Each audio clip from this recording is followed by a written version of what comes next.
left. The Kings in their purple trim with gold from left to right. Doug Keens, the rookie, defending to our left. Veteran Billy Smith defending to our right. And here's Bob Lorimer with a drive that's wide to the left of Keens. Comes in behind the net. Dave Lewis is crunched into the backboards by Bobby Nystrom, who's been playing so well. 3 goals in the last 2 regular season games. Centers it, and it's knocked out of there by Charlie Simmer. This is that explosive line as Marcel Dionne, the scoring champion, is flattened in the Islander zone. Nystrom throws it ahead for Merrick. Tries to tap it to the left wing, and John Tonelli. It's batted by Charlie Simmer over to the stick of Billy Smith. He turns it aside softly for Dennis Potvin. The Islander captain starts out. Veers to his right around Mike Murphy, who lost his footing. He's the LA captain. It's picked up by John Tonelli. It slithers off his stick, but goes back now for Rob Palmer, who lost his edge in the far corner. Whips it around Sutter, and it's cleared out by Steve Jensen. Off to the near boards, back down to the Islander zone.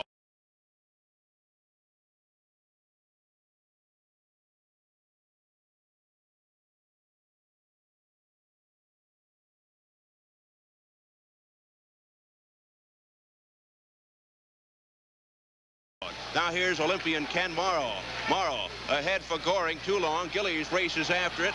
In behind the net with Barry Gibbs in the LA zone. Icing is waved off. Good hustle by Gillies. Cannot be held in by Morrow. Has to travel back to the red line. Sends it backhand to Goring. The ex-King flips it on into the LA zone. In there with Jay Wells. The puck comes loose in behind the net.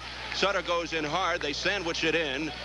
And it's lodged between a combination of players in behind the Brian Trottier, Bob Bourne, and Mike Bossy. So a lot of firepower out there for the Islanders.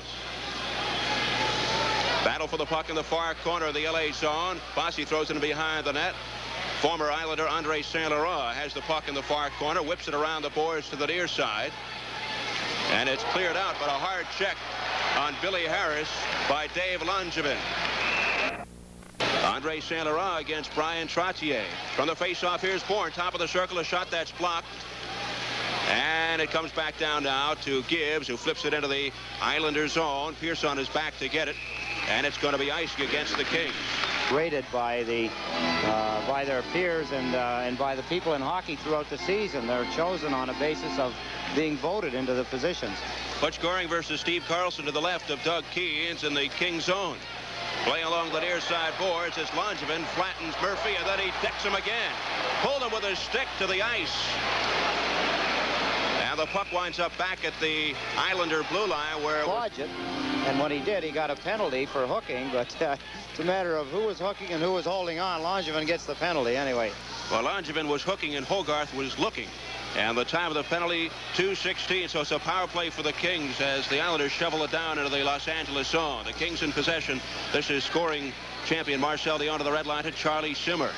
It's batted away. Simmer recovers, bats it up into the air. It goes into the mitt of Dennis Potvin. Off to the near corner now. Bourne trying to sweep it out of the zone, but there was an illegal hand pass, and whatever of the Kings' overall goal production. 50%, right? Not bad. Here's Harris for the point. A shot that's blocked by Trottier. Trottier and Harris in a foot race. Trottier gets it in the LA zone. Looking to feed to Goring in front. He shoots. Oh, and a beautiful save by Keens. Goes into the far corner where Simmer grabs hold. Islanders, keep in mind, are short-handed. And what a play by Trottier and Goring. And listen to the crowd responding. The puck comes out of the Los Angeles zone. Harris has it tipped away by a combination of Potvin and Goring. And they're going to whistle it down. Came out of the International Hockey League where he played all last season and most of this one. Has only played 10 regular season NHL games. And here he is in his first playoff chance. Played for the Saginaw Gears. Dennis Potvin goes barreling into the left corner boards, and he is shaken up. Rolls over slowly. Down on all fours at the goal line now. And out comes Islander trainer Ron Waske. He turned around backwards, fell into the boards going backwards, and knocked the wind out of himself. Trottier against Saint Laurent to the left of Smith with 52 seconds left on the Langevin penalty. The Kings bring it over. Here's Saint Laurent on the far side, being bottled up there for the moment. Now by Ken Morrow. Goldup grabs it, flips it over to Dean Hopkins in the left corner, out to the point. A shot now is wide by Marcel Dionne. Back to the point. Howard a drive, and it's plucked out of the air by Smith. Catching it in his catching mitt. Marcel Leon, 53 goals, 84 assists, 137 points. He had 2 more goals than Wayne Gretzky of the Oilers, thus the scoring championship. It's cleared but not out. Harris from the point of shot. It hit the Gordy Lane in the ankle, and here comes Lane up to the red line. He lets fly, stick save by Keens. That was a hard drive by Gordy Lane. Comes in behind the net. It's whisked aside by Smith or by Harris into the left corner. Taken back now by Lorne Henning, playing in place of injured Anders Keller. Killing off 5 more seconds of this Langevin penalty. That ought to do it as the Islanders shoot it into the left of the Los Angeles goal. That is it as Langevin comes back onto the ice. And Marcel Dion having pressure from Bob Bourne, so he puts it back over to Rob Palmer in the Los Angeles zone. Across ice feed to Dave Lewis, who's hit immediately by Dwayne Sutter. And back to Palmer. Palmer at his own line, shovels it down now to Taylor. Dave Taylor cuts right beautifully on Lane, and he loses on a poke check to Lane. Comes into the left corner to Goring, flips it out to Gillies, whisks it back to Goring. Goring has Sutter on the right, just beyond his reach, and it comes in behind the LA goal. And it's going to be touched here by the Kings for icing. 15 on the clock, first period, no score. And from the faceoff, Brian Trottier out there with Bourne and Bossy, flipping the puck down towards the Los Angeles zone. Bourne and Palmer go after it. It comes back out to the neutral zone, and Langevin sends it over to Bourne. Cross ice to Pearson. Pearson over to Langevin along the near boards and takes it up to the red line and guns it into the far corner. It's going to be offside, I believe, and last year. Goes back for a breather. Goring and company out there now with Sutter and Gillies. From the face-off, here comes Gordy Lane cruising in his own zone. Whips it down to Gillies. Drops it back looking for Trottier, who hops back over with Bossy. And it comes back to the red line now. Goldup takes it and whacks it over to the Islander line. Lane fields to the ice with his glove. Drills it to Trottier. He's got elbow room and across the LA zone. Drops it for Bossy. Cuts to his left. Being trailed by Lane and Bourne. Lane has it at the point. A shot sticked aside by Keens up to the glass in the left corner. Andre St. Laurent slithers by Bobby Bourne. They battle for the puck. Bossy centers to Trottier. He scores! And the Islanders take the 1-0 lead. Made it look easy, too. Mike Bossy behind the net, feeds Trottier. Trottier puts it top left corner past Keens. Good hustle by the Islanders. Bobby Bourne fights with Andy St. Laurent. Gets help from Bossy to Trottier about 12-15 feet in front.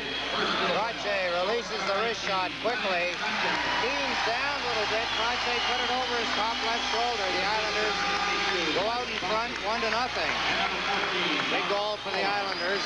14-14 left to play here at the Coliseum in the first period. The Islanders get the first goal. They draw first blood, going ahead 1-0. Brian Trottier, who finished 6th in the NHL scoring race,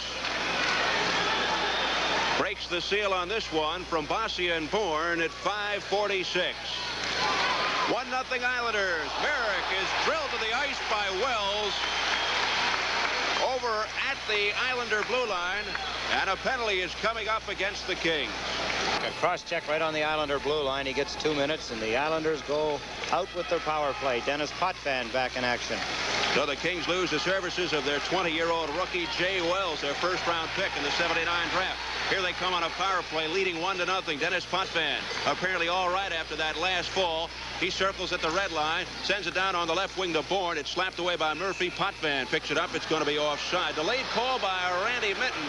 Gamble there, taking a chance on stick handling through. If it's poked away from him, the Kings could have a breakaway from it. He created the offside when he hesitated at the blue line, which he almost had to do. Bourne has it in the left Los Angeles corner. Islander power play, sweeps it out to Potvin, cross ice to Pearson. Pearson into the slot to Bossy, tied up by Lewis. Bossy gets it again. Bossy, who set up the last goal so brilliantly, over to Pearson. Cross ice to Potvin, watched by Murphy. High slot, it's intercepted by Carlson, and he backhands it out. To the red line, it's Potvin. 1:10 to go on the penalty to Wells of the Kings. Bob Bourne now takes it across the Los Angeles blue line. Skids to a stop. Flips it into the slot. Broken up by Palmer. Back it goes to the far point to Pearson. Drills it off into the far corner now to Trottier. Whips it off to Bossy. Bossy, side of the net, centers for Potvin. He shoots. Kick save. Rebound Trottier. Oh, and he couldn't get the good shot off. And Bourne also fanned on a ensuing drive. He comes all the way back down to Billy Smith. Stops it behind the net for Potvin. 40 seconds to go on the LA penalty. Down to Bossy, streaks up to the red line with Goring on the left. He whips it off the near boards. It rolls into the corner. It's taken by the goaltender, Doug Keens. Flips it out inadvertently to Pearson. All the way cross ice to Bossy. Bossy cuts in front of Jensen. Takes it high slot. Lost it on a poke check by Andre Saint Laurent. And it comes back to the Islander blue line. Potvin, pressured by Jensen, gets it off to Pearson. Pearson takes it down the middle, flips it for Goring too long. It's picked up by Korab. Clears out of the zone, brought back in by Pearson. Offside against the Islanders. They finished with a 67.7%. Goring against Dion just outside the Los Angeles blue line. From the face-off, it's cleared all the way down by Gibbs in behind the Islander goal. This is Morrow as the penalty expires on Jay Wells. He hops back over to the ice and over to the Los Angeles bench. So the Kings are back at full strength. Play at center ice. It's whacked by Goring off into the Los Angeles zone. Turned aside by Keens for Korab. The ex-Buffalo Sabre being chased by Gillies. Comes off into the left corner to Gibbs. Barry Gibbs now carries out of his own zone. Takes it up to the red line and he flips it into the far Islander corner. In for the chase is Simmer. Centers it. It's off the glove and juggled by Smith. Taken by Nystrom. Nystrom carries it up to the red line with Wayne Merrick. Losing, then recovering, and it's offside.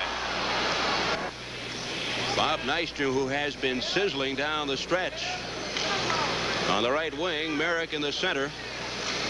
And they've got Tonelli on the left side. The Islanders shoot it in. Comes all the way back to Morrow at the far point. Morrow cuts to his left. Over to Lane. He winds. He shoots it into the left corner. Winds up behind the goal. Tonelli is there. Tonelli watched by Lewis. Crunched into the boards by Lewis. Tonelli falls on top of the puck along with Merrick. It's lodged under Wayne Merrick. Against a player like John Tonelli, you see very little of the puck. Islanders get the face-off. This is Lorimer at the red line, and he drives one in. Comes into the left corner. Tonelli working feverishly in that corner, as he always does, for the puck. A scramble. Tonelli comes out of the pack with it. Battles with Rob Palmer behind the cage. Takes it in the far corner. Look out, Ron Hogarth in the middle of that mess. Back to Lorimer. Dumps it in behind the goal. Comes around behind for Nystrom. Takes a look over his shoulder. Hit into the boards by his former teammate Dave Lewis. And then it's swept away by Taylor to Simmer. Simmer at the red line. He's across the blue line. A pass beyond the reach of Taylor.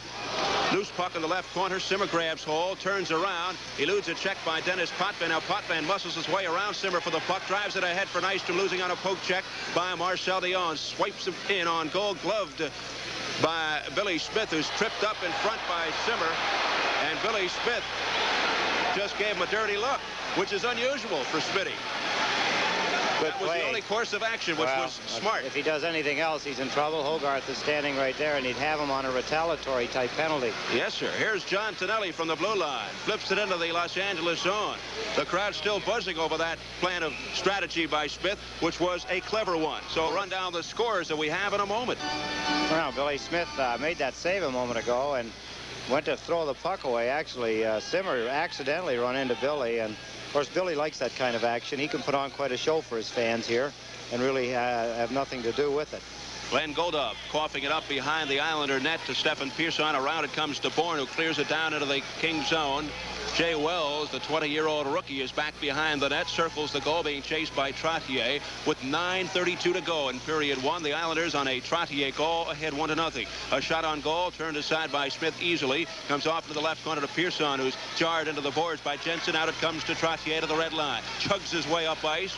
Throws it just under the stick of Bourne. Winds up in the left corner. Picked up by Wells. Drops it off to Jensen. The ex-North Star is checked into the boards by Trottier. The puck is grabbed by Gibbs in the far corner. Clears it over to Andre Saint Laurent. Saint Laurent carries it up to the red line. He's in across the Islander blue line. Cuts to his left. Throws it ahead for Jensen. Hopped over his stick. Poked away nicely by Billy Smith. And the puck grabbed by Trottier. Whips it out to Bourne. Returns to Bryant. Here he is, the 6th leading scorer in the NHL this year. Trottier to the red line of Pearson. Flips it up off Korab's glove. Down it comes to Murphy, who circles in his own zone. The Kings captain now lugs it up to the red line. Good pass down to Jensen. Pulls up for the shot, but then he lost his edge. The puck winds up top of the circle. Backhanded by Gillies out to the red line. Korab's got it. Flips it cross ice, intercepted beautifully by Gillies. Gillies over to Goring. Cross ice looking for Sutter, but it was taken away. Here's Mark Hardy, number 29, out there for the first time for Los Angeles. Plays it off into the Islander zone turned aside by Billy Smith for Gordy Lane. Lane up ice to Goring along the near boards. Couldn't connect on the pass, and Korab has it and sends it to the red line. Morrow is there. Morrow hits it off the ankle of Gillies, comes back over to Mike Murphy, cuts to his left around Gillies, flips it up off the far boards now, and it's swiped into the attacking zone by the Kings. Comes in behind the net for Smith. Stops it for Lane. Left wing to Gillies. Gillies whips it ahead for Sutter. Sutter's got it at the red line. He's across the blue line. Cross ice behind Goring.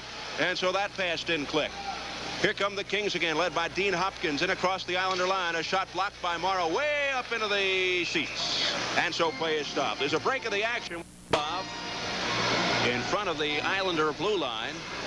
Henny against Dion. Gary Howard out there for the first time on left wing. Nystrom on the right. Howard playing opposite Hopkins. The Islanders get the face-off. Lane dumps it off the left boards for Howard. Sweeps it over to Henning. Back to Howard. He's got some room coming in, and he couldn't get the shot off. Worked away by Wilson. Howard got it again to Nystrom behind the goal. Nystrom cuts off into the corner now. Hit into the boards by Wilson. Now Henning and Palmer come in there as well, and they hem it in. We'll get those scores in a moment. We've got some. Wayne Merrick against Marcel Dion to the right of goaltender Doug Keens. It's in behind that Los Angeles goal. Barry Gibbs throws it up ice to Dave Taylor, and Taylor throws it into the Islanders' zone. Comes in behind the goal for Bob Lorimer. Lorimer met by Simmer, but it comes out to Merrick. Here's Wayne Merrick stick handling around Dion. Takes it up to the red line, flips it ahead beautifully to Tonelli. Tonelli cuts to his right around Simmer, being trailed by Lorimer. Continues off into the corner now. Slithers away from Jay Wells. Comes into the left corner. Gibbs is tripped up by John Tonelli, and a penalty is coming up. Brown doesn't agree, but Ron Hogarth says, yes, Tonelli, you're going off. It was Trottier from Bossy and Bourne at 5:46, the lone goal of the game. 6:45 on the clock here in the first period. Steve Albert here with Eddie Westfall at the Nassau Coliseum. Taylor is dumped by Dennis Potvin outside the Los Angeles line. And then the Islanders shoot it back in behind the goal for Korab. Islanders are hitting. Here's Korab. Plays it on the far side to Simmer. A rink-wide feed for Dion. He's got some room coming in. He shoots. It's blocked by Potvin. Comes back now to Billy Harris, who shovels it to the far side to Dion. Back out to Korab at the far point of shot, and it's knocked down in front. Where is it? It's somewhere embedded in the equipment of Smith, and he holds on. Looks like it might have been caught up in front. Against Saint Laurent. And from the face-off, out it comes to Saint Laurent to the point to Korab. Returns to Saint Laurent. Back to Korab at the far point. Watched by Trottier. Shot blocked by Bryan. Trottier 1-on-2 up to the red line. Trailed by Goring. He picks it up. Goring comes across the blue line. Goring over to Trottier. And it's just tipped by Korab at the last moment. Korab, who lost his stick, pushes the puck ahead for Dion. It's going to be an illegal hand pass. Dumped back into the LA zone by Morrow. It's behind the net for Doug Keens. He slows it up for Dave Lewis. He winds it around. It skips under Palmer's stick, and it comes all the way out toward the Islander zone. Brian Trottier goes after it. 3.5 minutes to go in this first period. Trottier lost his footing. Comes over to Gary Howard. Gets into a little match there with Golda. Back to Palmer. A drive. A kick saved by Smith. A shot that came out of nowhere. What a save. Billy Smith makes his toughest one of the game. This series go any more than 3 games. Merrick against Dion to the right of Billy Smith. The Islanders again get the draw. Here's Bob Lorimer with 2.5 remaining in the first period. Lorimer takes it up to the red line. A pass for Nystrom, but he was upended by Charlie Simmer. No penalty on the play. And then Taylor loses to John Tonelli. Over to Nystrom. Nystrom in the face-off circle. Blasts one. That's deflected in front. Comes in behind the net now. Tonelli trying to get his body away from Wells. Appeared as if Wells was holding on to him, and the fans were screaming for a penalty. No call. Here's Wells the other way with a drive that's blocked by Potvin. A host of players overskate it. Then Potvin taps it to the left wing. Tonelli in across the Los Angeles blue line. Cuts wide into the corner. Centers it, and Merrick scores! He jammed it in. It's 2-0 Islanders. Good goal, the Islanders. Wayne Merrick poking it underneath Keens. John Tonelli, the corner man, worked his way all the way down the left boards, kept faking the puck to either Potvin or Merrick. Then the last minute gets the puck to Merrick. Keens slides to try and spread out. But Wayne Merrick slides the puck underneath Keens. and the Islanders lead 2-0. Good play, John Tonelli. One of the forgotten men, Wayne Merrick, pumps it in. He had 13 goals during the regular season. He scores his first playoff goal on assists to John Tonelli and Dennis Potvin at 18:07. 2-0 Islanders. Go, and you can't do that. That's the reason that the Kings record shows, I think, 313 goals against, which was tied with Edmonton for the most goals by a team in the entire season. Now playing behind the Los Angeles goal. It's taken out of there by Steve Carlson. A poke check by Goring. Carlson gets it back, and from the red line, he unleashes one to the left of Smith. 1:25 to go in the first. Islanders with a 2-0 lead. It's behind the Islander net. Taken there by Murphy centering, but Carlson was bottled up by the Islanders, and here comes Goring racing up to the red line. One man back. Beautiful move around Hardy, but it's going to be offside. Penalty on the play, Steve. 1:11 and counting. And this, of course, a penalty that will extend into the second period, barring a goal by the Kings. It's Bob Lormer from the face-off. He drills it into the LA zone as we enter into the final minute of period one. The Kings have it behind their own goal. This is Dion. Slips it on the right wing to Billy Harris into the attacking zone. Cross ice back to Dion. Top of the circle. A wrist shot and a save. Knocked out of there off the pads of Billy Smith. That comes out to Goring. He's dragged down by Dion. And a penalty should be coming up. It is. To the beginning of the second period.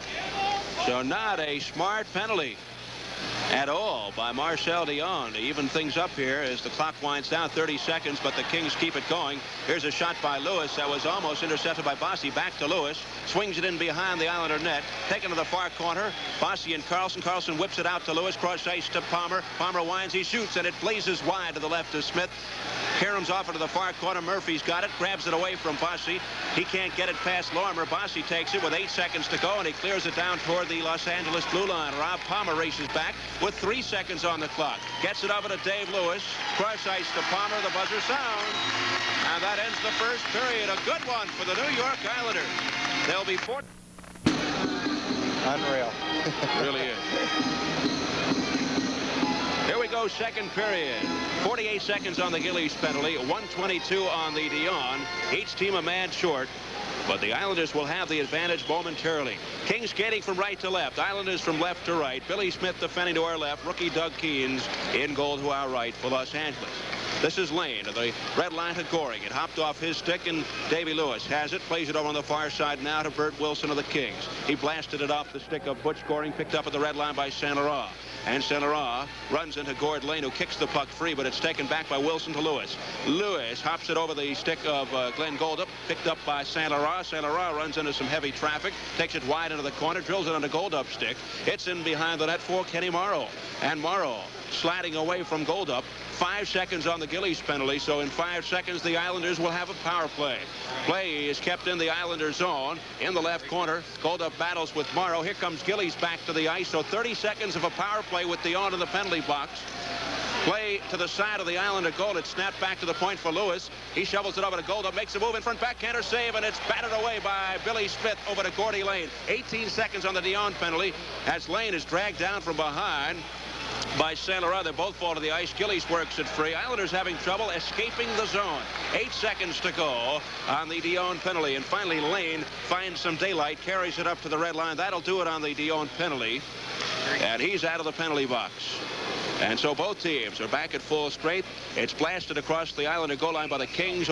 Icing call. 31 to go in the second. Islanders on Trottier and Merrick first period goals with the 2-0 lead. Jay Wells behind the net winds it around for Mike Murphy. It's kept alive by Lungevin into the side of the goal now, and a trip. Bobby Bourne was spilled by Jay Wells. They exchange words right now.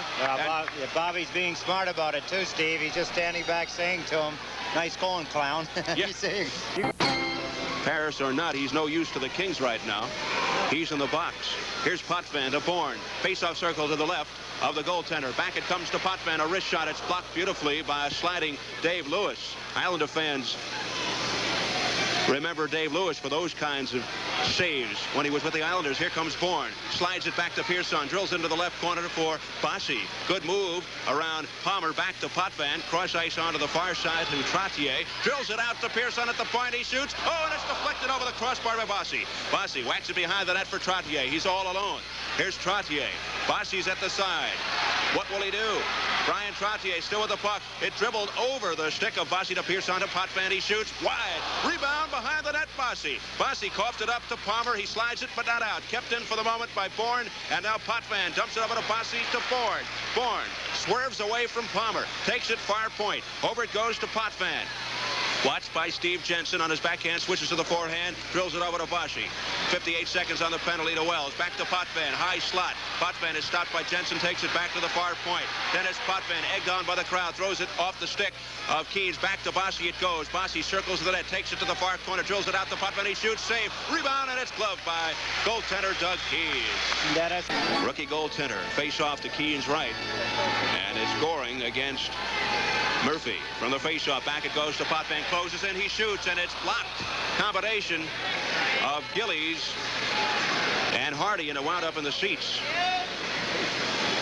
They're trying to decide now whether or not it hit a Los Angeles King or a New York Islander. Potvin shot. He let the puck go, and Keens well out of his net. He knew Potvin was shooting.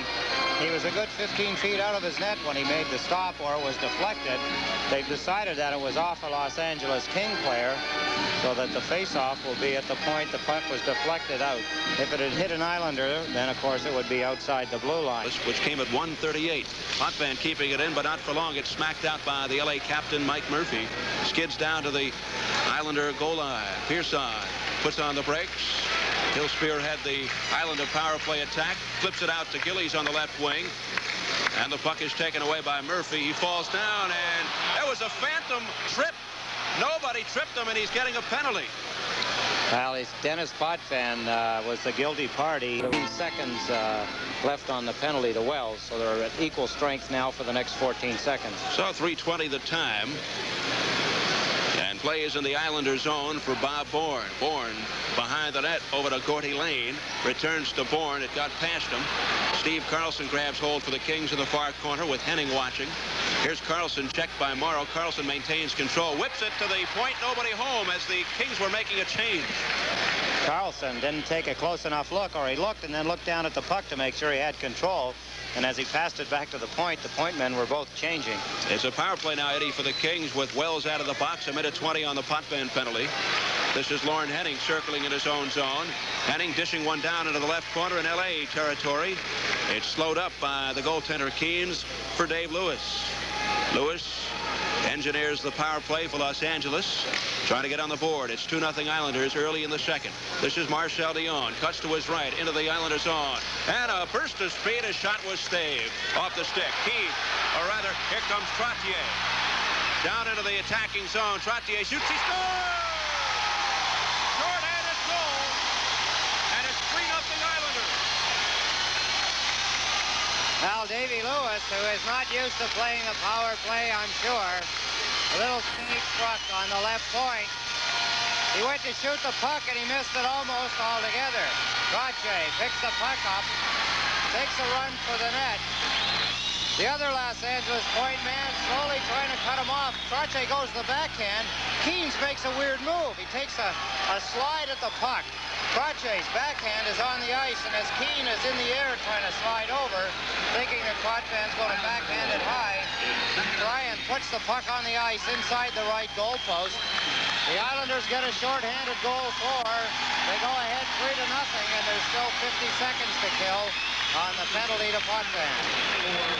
Good alert play by Trottier. Took advantage of the error that Dave Lewis made in missing the puck altogether on the point. He was trying to shoot it at the net. 3 seconds to go on the penalty to Dennis Potvin. Here comes Charlie Simmer in front of the Islander goal. It's broken up by Ken Morrow and Billy Smith. Bob Bourne back the other way for Butch scoring on the crisscross with Bourne.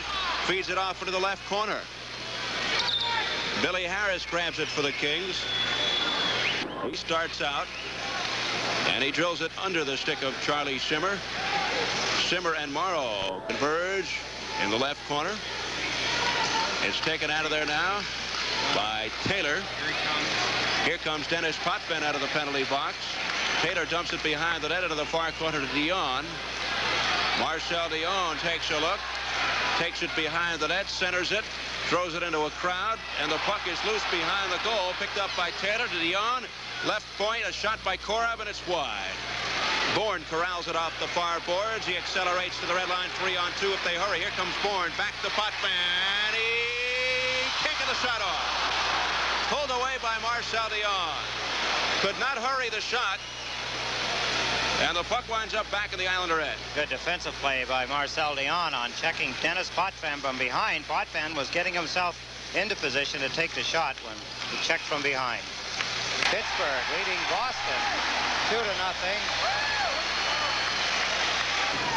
Saint Laurent against Goring outside the LA blue line, and Clark Gillies sweeps it in behind the Los Angeles goal. Winds up left corner. Wells given a hard check there by Sutter. Comes off to the far side. Gillies takes a ride on top of Dean Hopkins, and the puck at the red line now for Dave Langevin. A pass for Sutter is beyond his reach, and Wells has to track it down in behind the Kings goal, having pressure from Goring. Goring loosening the puck up for Sutter, and Sutter is bumped off the play by Saint Laurent. Saint Laurent dashing madly up to the red line. He's got Goldup on the left, crisscrossing with Hopkins. A pass for Hopkins is jarred to the ice by Goring, who lost his helmet in the process, and then Gillies sweeps the puck out of the zone. Sutter working hard along the far boards, taking his man Barry Gibbs into the boards, and the play is stopped. The puck is pinned. There's a blue line. Carlson against Trottier. The Kings get the face-off. This is Dave Lewis.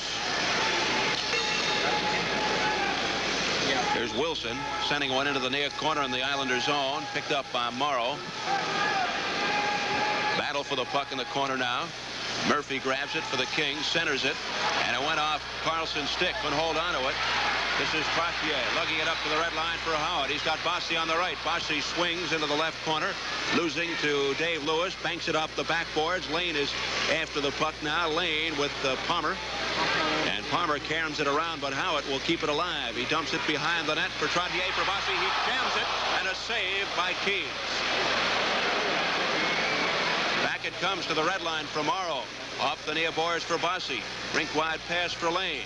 Lane throws the puck across the line offside with Bossy ahead of the play. Been that successful is his defensive play. Hardy's got the face-off at the red line, and it's dumped in by Korab. It skids on into the left corner. Bert Wilson is hit into the boards by Nystrom. They both get dumped to the ice.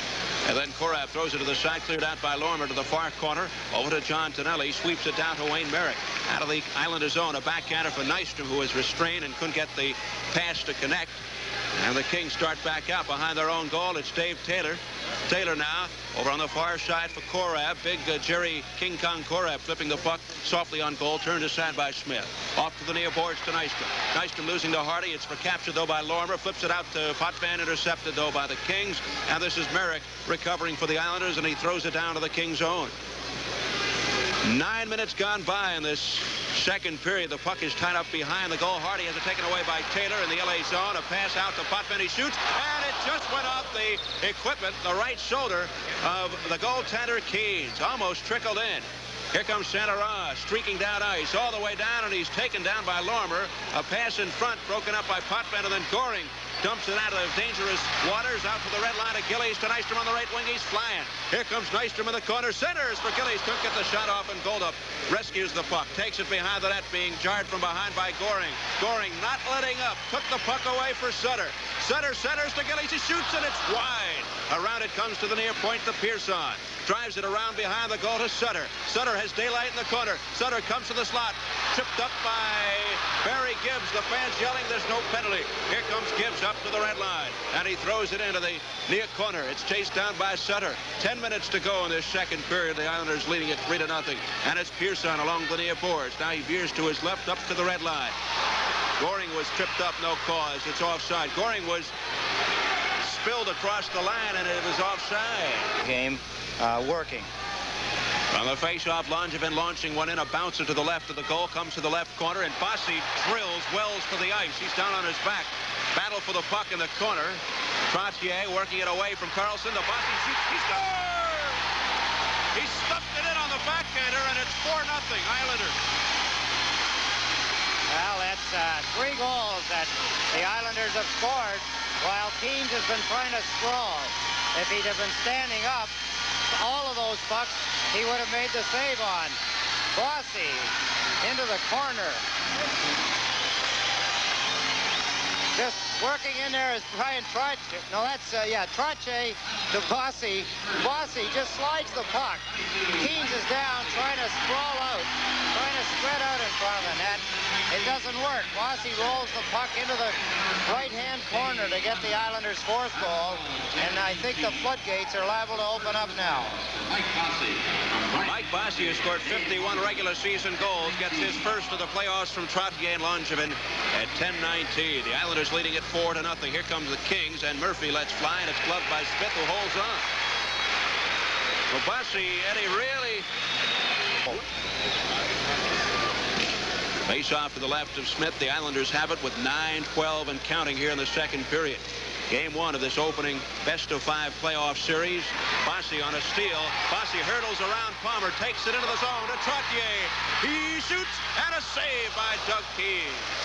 What a move by Bossy to Trottier. He could have went 6 different ways and put it in. He tried to slip it between his legs, being a little bit cute, and Keens makes the save. It is becoming target practice for the Islanders right now. Here's a centering pass to Tonelli. Tonelli was bottled up, and it's whacked aside by Keens. Tonelli could not control the bouncer. Here's Potvin at the point. He drills it wide. Comes out to the near side. Tonelli grabs it away from Simmer. The Islanders doing things at will. Centering for Merrick. A shot. Is it in? The red light is on. It's 5-0 Islanders. Now Wayne Merrick capitalizing on the inability of the Los Angeles defense. Of all guys, Jerry Cora, probably the biggest guy in the National Hockey League, is one of the culprits. He's not keeping the front of the net clear. This is a case where one fighter has the other fighter on the ropes. The Islanders can do anything they want at this point. There's nobody anywhere around the front of the net that's working at anything. Here in a case, Wayne Merrick just slips the puck. It was rolling. He just slides the puck right underneath the goaltender, the same as he got the first one in the first period. So the Islanders can do really anything they want. Trottier could have had that 5th goal a little while ago. If that was a 0-0 game or a 1-0 game, I think you'd have seen Brian do something a little different. But now it's 5-0, and it's on its way to at least 8 or 9.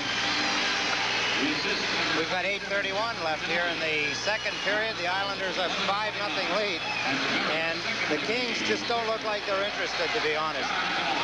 A 13-goal scorer during the regular season. Wayne Merrick has scored his 2nd playoff goal from John Tonelli at 11:29. Wayne Merrick, the quiet man. And it's 5-0 Islanders as we pick up the action. Play in center zone. Gordy Lane smothers the puck and picks it up now. He's checked by Hopkins right in front of that Los Angeles bench. Things are getting testy now, Eddie, in front of that bench as they scramble. And both teams converge in front of the Kings bench. Play is stopped, obviously. Facing off against Dion outside the line from the face-off. It comes into deep Islander ice. 7:55 to go in this second period. 5-0 Islanders. Lane sweeping the puck past everybody. Comes in behind the goal, and Keens has to play it around the boards. A hard collision between Bert Wilson and Clark Gillies in that left corner. And now Wilson gets it from Dwayne Sutter, and here they go. Left corner. The extracurricular begins to heat up. Gordy Lane took one of the LA sticks and flipped it aside. Lane involved in the last scuffle. I had it cut it at one time that short. Now it's just that way because there's not enough of it. You look younger now. Here's Bob Lormer with a shot, and it's sticked aside as Keens did the splits. Both teams a man down. This is Lewis in the left corner now. Lewis clears it down to Steve Carlson. Carlson from the red line uncorks it too long from Mike Murphy, and Dennis Potvin flips it up into the seats. With 7:21 to go. Had to turn things around. I was very happy when that happened because it used to take me 2 to 3 weeks to get that butch wax out of my hair. You didn't have one. Oh, yeah. Here's play behind the Islander So I can go on with all this interesting stuff, but we have the game to broadcast. The Kings have the puck in the Islanders zone, and here's a shot on goal. It's gloved aside by Billy Smith and whacked astray by Mike Murphy. It comes out to the red line. Rob Palmer plays it over to Dave Lewis. Lewis takes it deep into his own zone, plays it into the far corner now, and out comes Carlson. A nice move away from Goring. Steve Carlson in across the Islander blue line, can't get around Stefan Pearson, but Carlson gets it back and fed it right over to Bob Bourne. Here comes Bourne with a minute to go on the penalties. Bourne one-hands the puck, and then he retreats to the red line. He saw trouble, and he wisely backed up. Now here's Pearson at the red line. He's amazing the way he can just change direction, Bob Bourne. Lewis runs into some difficulty with Goring and Pearson along the boards, but out it comes for Carlson. He had it jarred loose by Pearson. The puck comes to Murphy. Look out for Lewis in front. Murphy drills it at a block as Lungeman went down to his knees. Pearson whisking it down ice for Gillies. Gillies racing to the red line and across the Los Angeles blue line. Pulls up for the shot, and it's a save. Keens couldn't clear it. Loose in front. It's cleared out of there by Bert Wilson. No, that can't be Wilson. He's in the box. That's Palmer who cleared it out. To the red line, it's Henning. Henning across the Los Angeles blue line. Cuts into the corner now. Centers it. Lane scores. It's 6-0. Well, they're not getting much help from players that should be leading the Los Angeles team in the playoffs. And Jerry Korab was a right defenseman. He just stood there and watched Gordy Lane put the puck by him. Lorne Henning makes a nice move. He's got little speed as he gets himself around Hardy. The pass comes out. Gordy Lane just slides the puck again on the ice to the sliding and sprawling. He goes right by Keens, who is just getting peppered at this point. One moment, Keens looks a little like Billy Smith, and the next minute he looks a little bit loose and a little like a fish out of water the way he's flopping around. But he isn't getting any support out in front, Steve. Jerry Korab, with the years that he's played in the league, he should be leading this club, if anybody should. And he just allowed Gordy Lane to slide in behind him, take the pass from Lorne Henning, and put it in the net, just like a practice. Well, Eddie, here we are inundated with 50 goal scorers. DeYoung, Simmer, Trottier, and guys like Gordy Lane and Wayne Merricker taking the play away. Guys who don't ordinarily score too many goals. Here's play at center zone now, and Billy Harris on the far side has it stolen away by Bossy. It was Lane's first from Henning, and Kenny Morrow, the Olympian, gets his first playoff point. 14-14 is the time. 6-0 Islanders. Play winds up in deep Los Angeles territory. It's the corner, and now it's picked up by Glenn Gould up with the Kings. Hit it off Trottier's stick to the red line. Ken Morrow's got it. Morrow delivers one neatly onto the stick of Trottier. Trottier pulls up, top of the circle for Lane. A shot, and it just went behind Gary Howard. He was looking for the tip-in for Howard. It's kept in by Trottier. Head for Howard. He's in front all alone. He shoots. A save. Rebound cleared. Cleared by Billy Harris. Gary Howard walked in on Doug Keens, who's got to be mumbling to himself right now. Here's Goldup back the other way, fakes a shot, drives it in front. It's poked away by Lane. Goldup goes into the far corner, but Howard's got it. Flips it behind the net to Lane. The crowd is ecstatic, still buzzing over the way the Islanders are buzzing. Here's a steal by Centeroff from behind, away from Gordy Lane. Takes it wide into the far corner, muscled off the play by Lane, and Howard banks it off the far boards, but it's picked up now by the Kings of the red line. Wilson almost had it stolen by a flying Mike Bossy. Teams are at full strength now with Wilson and Sutter out of the box. And this is Gordy Lane in the far corner, throwing it up but not out. It's kept in by the Kings, and then Dave Taylor plays it to the far side, comes in behind the net. Brian Trottier away from Bert Wilson to Mike Bossy. And Bossy dumps it ahead for Howard. Howard at the red line, cuts to his left. Howard driving it into the Los Angeles zone, comes in behind the cage for Jay Wells. That line gets a good hand from the crowd. Back to the red line, it's Lormer. Dumps it off, Wells skates to Nystrom. Nystrom hops to his left, but can't get past DeYoung. DeYoung caroms it around for Taylor. It comes back to the point for Potvin. He closes in, he shoots. Oh, and he hit the post. He drilled it off the left post, and Keens shakes his head. Back come the Kings. He dumps it into the Islander zone. It's behind the net now. It's taken by Potvin. Dennis, who just drilled it out the post, flying to the red line, across the blue line, and he dumps into Wells. Wells goes down. Nystrom throws it into the left corner. It's picked up by Taylor, who drives the puck toward the red line. Could be a 2-on-1 break if they hurry for the Kings. Here's DeYoung for Jensen. Jensen can't get the shot off. Off it goes to the far corner. Tonelli. 3:08 2:08 to go in the second. 6-0 Islanders. A bouncing pass too long for Nystrom, but he gets to it now. He shoots, and a glove save. It's juggled, and he holds on. There's a break of the action with the score. Steve, he got it on a pass from Marcel Dion, so you can see how things are going for the Los Angeles Kings. Face off to the left of Doug Keens. The Islanders tying a club playoff record for most goals in one game. 6 goals here. They did it against Chicago a few years back. And Lewis throwing it into the right of Billy Smith. Drills it up off the plexiglass in the left corner. Steve Jensen gobbles it up, plays it on the far side of Carlson. Centers for Murphy. A shot stick to side by Billy Smith. Comes out to the far point to Palmer. He drives one that's deflected, and it's stopped by Langevin, and a holding penalty is coming up. Ron Hogarth signals against the Islanders. Near point to Korab. Throws it into the corner. It's blocked by Bourne, who throws it the distance. Dion's got it in front of his own goal. Flips it out toward the red line. Goring comes up with the puck. Goring breaks in on Dion. Comes in on goal. A pass for Trottier. He scores!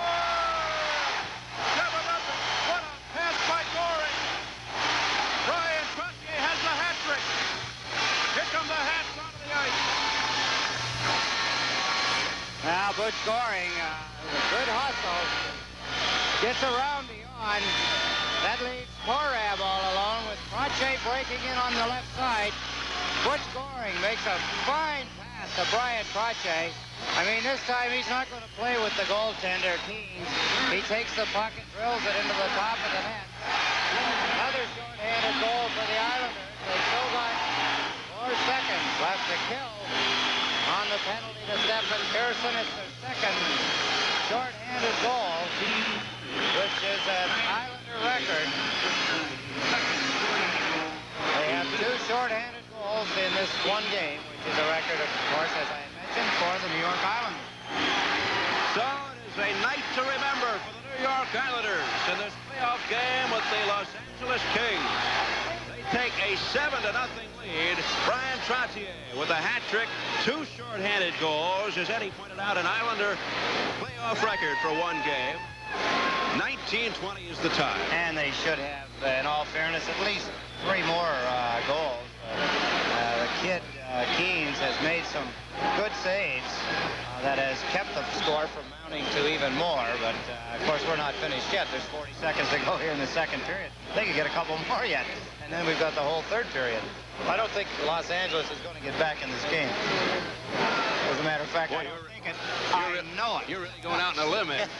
Well, I just so disappointed. I was kind of hoping and looking for a much closer, much harder fought game. But Los Angeles has come out and from the drop of the puck at the first period, really done nothing. Nystrom hustling hard for the puck, falls down behind Rob Palmer, and the buzzer will sound. There they go for the Islanders as they head off the ice. They have completely dominated the LA Kings over the first 2 periods.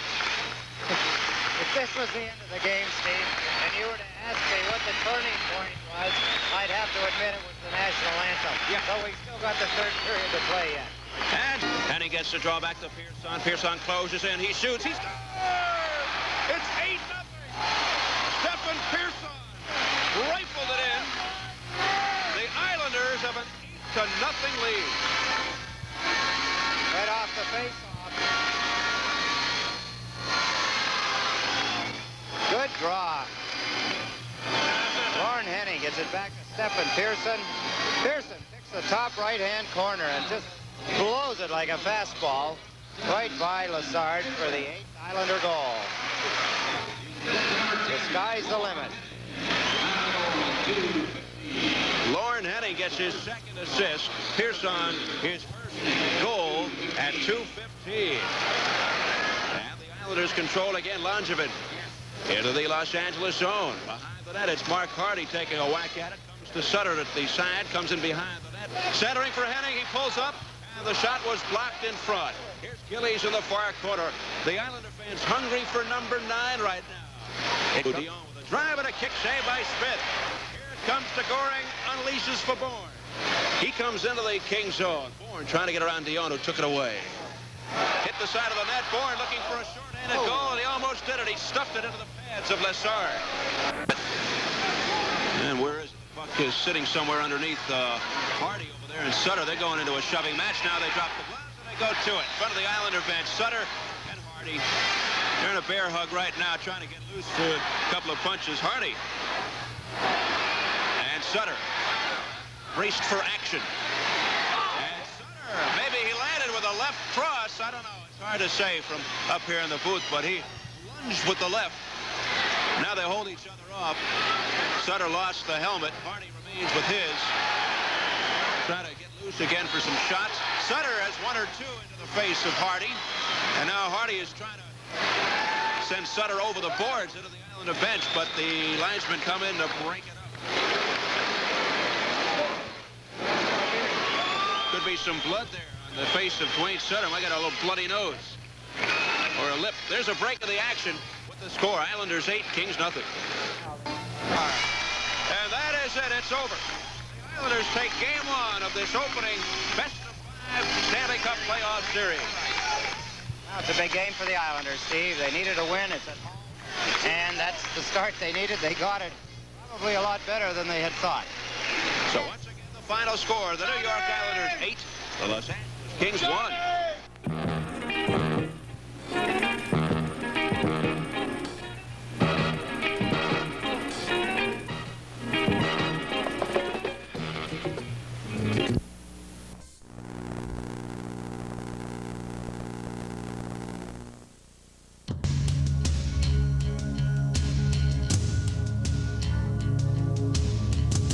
The term dynasty is not one that is thrown around loosely in the world of sports. It is not a term for a team that has experienced a great season, but rather one that describes greatness over a prolonged period of time. There are but a few teams in the history of sport that fall into this elite category. One of those teams is the New York Islanders. 4 straight years, their names were etched into the most cherished trophy in sports. This is the story of that team. This is the story of the legendary dynasty of the New York Islanders.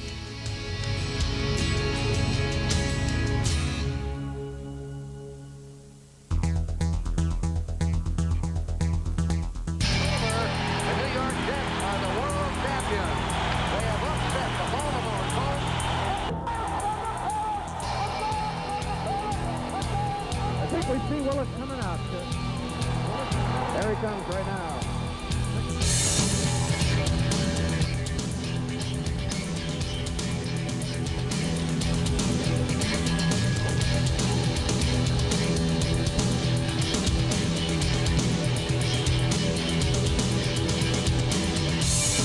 The Mets are the world champions. Big round rally. The Nystrom, he scored! The Islanders win the Stanley Cup. Reggie Jackson hit his third home run of the game. Rangers are the Stanley Cup champions, and this one will last a lifetime. Hello and welcome to Metro Sports Legends. I'm Fran Healy. When the New York Islanders captured their first of 4 straight Stanley Cups in 1980, it was only 8 short years since the team had first come into existence. The careful planning of general manager Bill Torrey and the leadership of head coach Al Arbour had formed a Stanley Cup champion. It was a team that would capture 3 more championships before they were done. A team that would go down in history as one of the greatest of all time.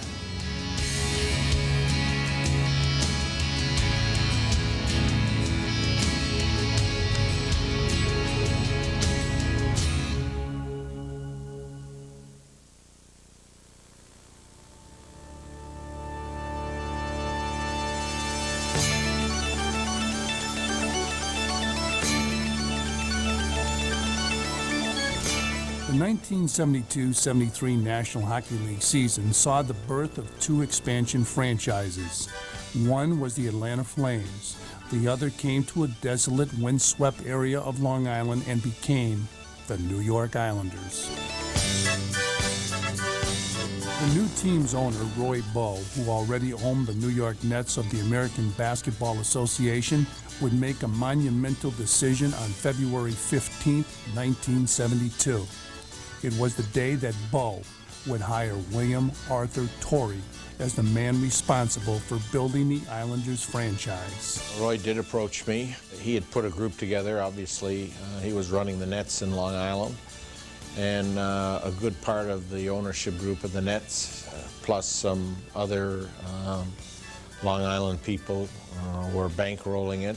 And I was also approached by the Atlanta group. But a good friend of mine, Art Rooney, the original owner of the Steelers, told me, he said, New York's always the place to go, Bill. You don't have to worry about selling tickets in New York. You just have to worry about putting a good team on the ice. So I kind of followed that. That first edition of the New York Islanders turned out to be a far cry from the champions that they would one day become. That team was so bad, it was on a geological scale, they were subterranean. I mean, they were, Torrey had a great line. He said, we really want the New York Islanders. New York really wasn't the name. I got to think the team's name was Hapless, as in every story you read was the Hapless Islanders.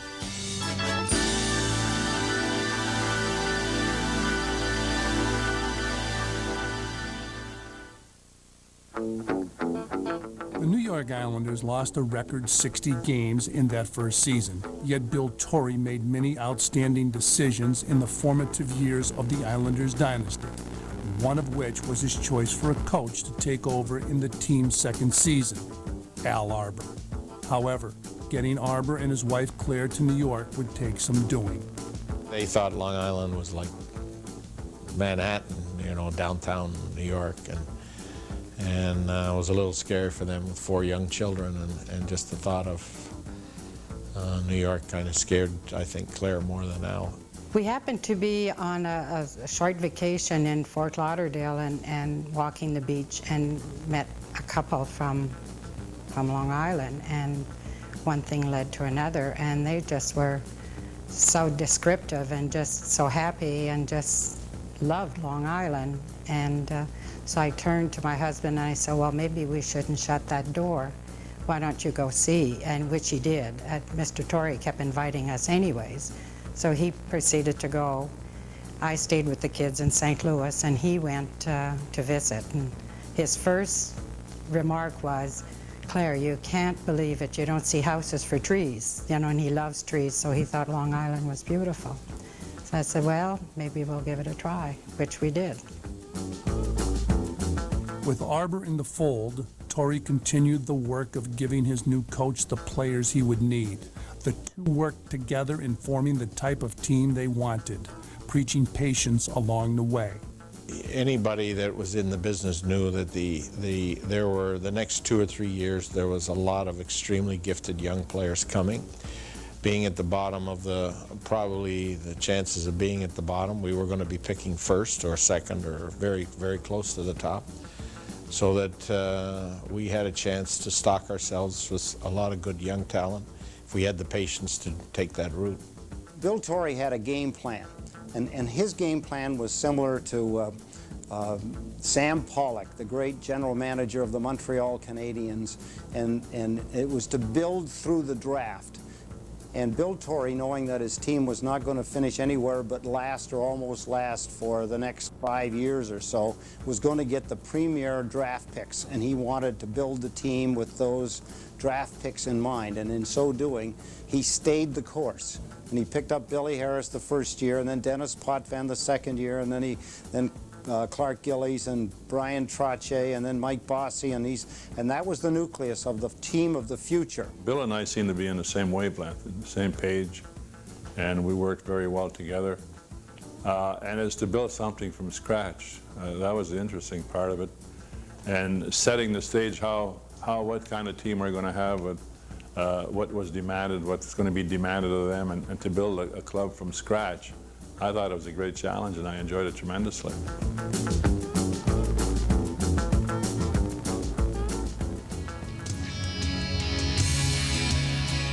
The expansioned Islanders were still a struggling franchise, yet the seeds were being planted for a future champion.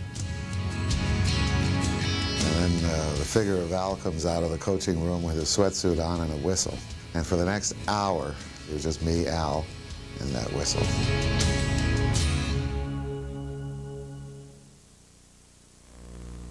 Metro Sports Legends is brought to you by Nissan.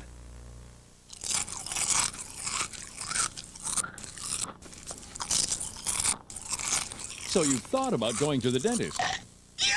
Sounds like you need to go now. Well, here's the plan. It's called Patriot.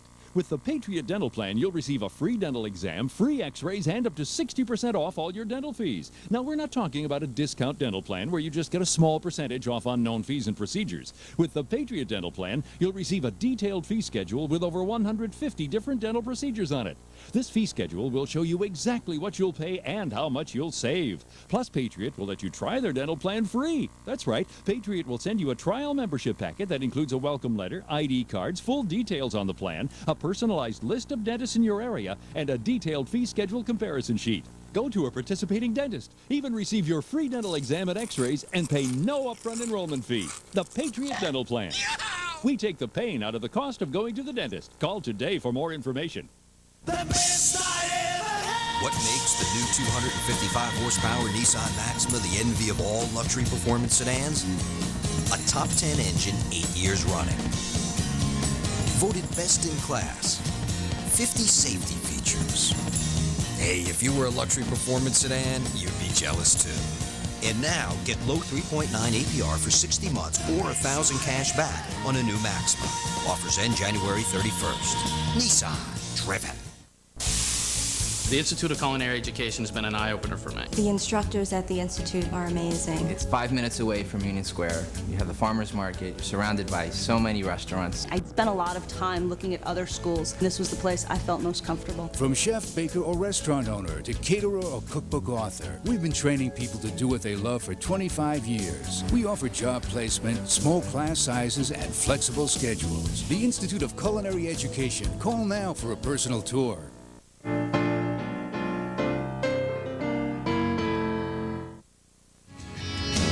The figure of Al comes out of the coaching room with his sweatsuit on and a whistle.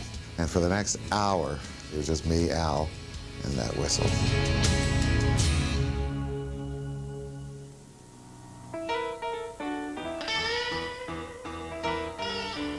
The team that would one day win 4 straight Stanley Cup championships would spend the early years on the island trying to simply win over a crowd that had known only one NHL hockey team in New York, the New York Rangers.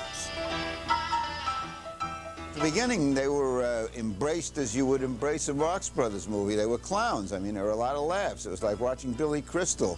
You know, I mean, they were fun. They fell all over each other. They did stupid things. They lost games this way, that way. And the Rangers were riding high. I mean, when the Islanders came in, the Rangers had gone to the finals. They almost won the Cup in '72. So this was... these were the sad sacks, but lovable. Well, we played against the Rangers in an exhibition game, and this is in the days where the short glass. And I come behind our bench. It was our bench in our building, and the row behind me is all have Ranger sweaters on. And I'm saying, am I in my building, or our building, or are we the Ranger building? And through the course of the game, they kept hitting me in the back of the head through the whole course of the game. I says, well, I guess I know what I'm in for now. I remember playing the Rangers the very first time we played the Rangers in our building, and I think Roger Gilbert scored the first goal of the game, and I was really disappointed, you know, to see the fans. I mean, the building erupted, just erupted. And I thought, you know, coming from Canada, you know, our barn is, you know, sacred. It wasn't so sacred in Long Island. My first experience of the Rangers, the first game we played here at the Coliseum, the place was sold out, as it always is for an Islander Ranger game. And the Rangers scored the first goal, and the place erupted. I couldn't believe it. I was sitting on the bench, and I said, what the hell is this? I said, we're playing at the Coliseum. The place went crazy. He said, look around. He said, there's probably, if there's 16,000 people here, 13,000 were Ranger fans. And it was the case. I mean, there were Ranger fans couldn't get to the Garden. They'd buy the tickets at the Coliseum to see the Rangers play. And I said, at that point, I said, you know, that's got to change.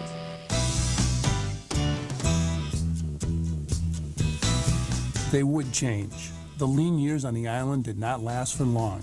Torrey would continue to put the pieces in place throughout the 70s, but what would become an impressive collection of hockey talent needed to be harnessed if they were to succeed. Al Arbour turned out to be the perfect man for the job.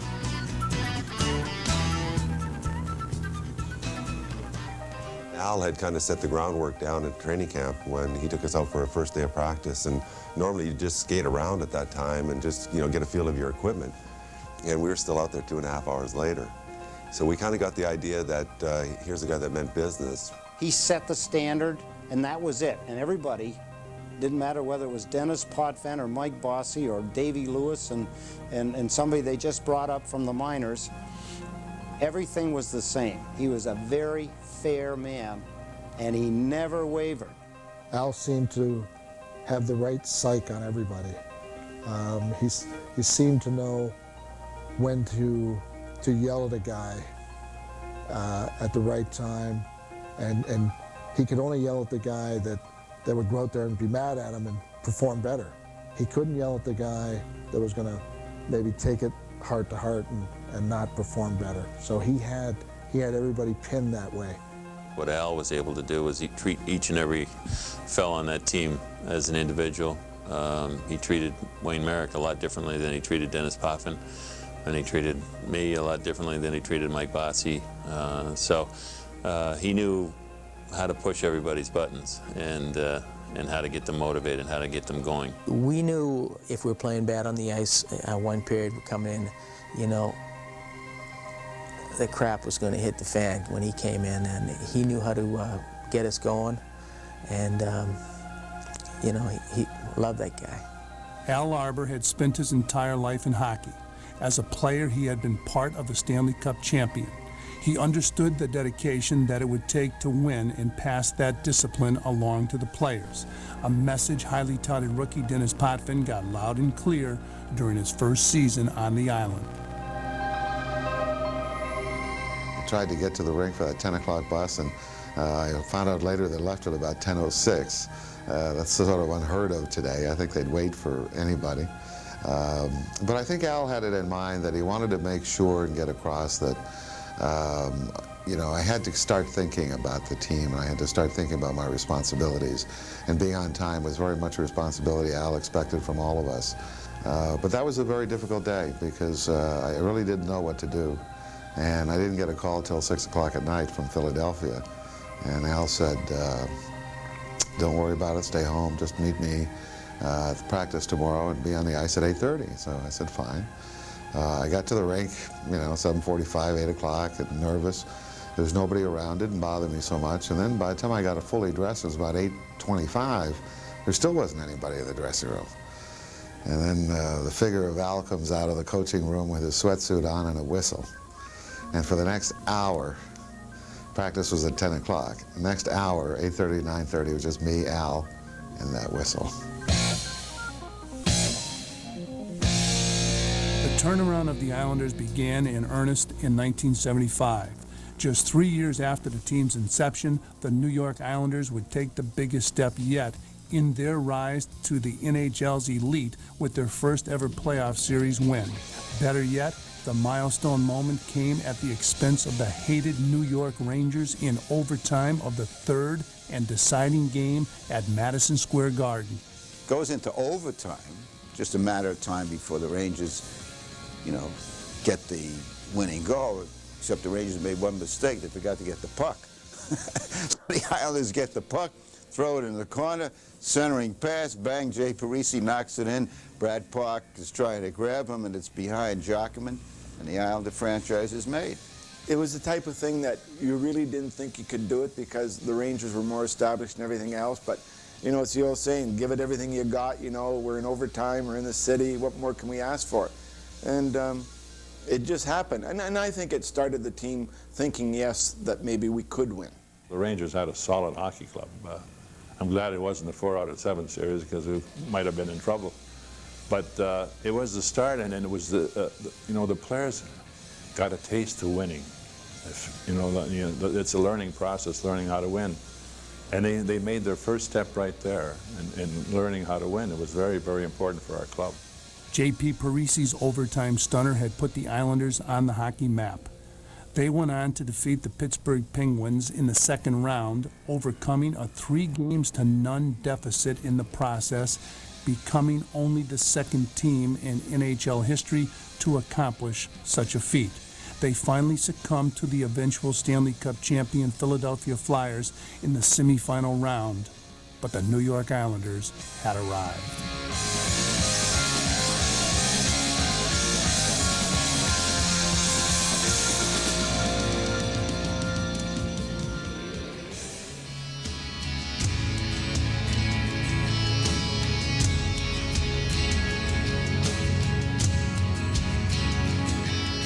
I hated them, yes.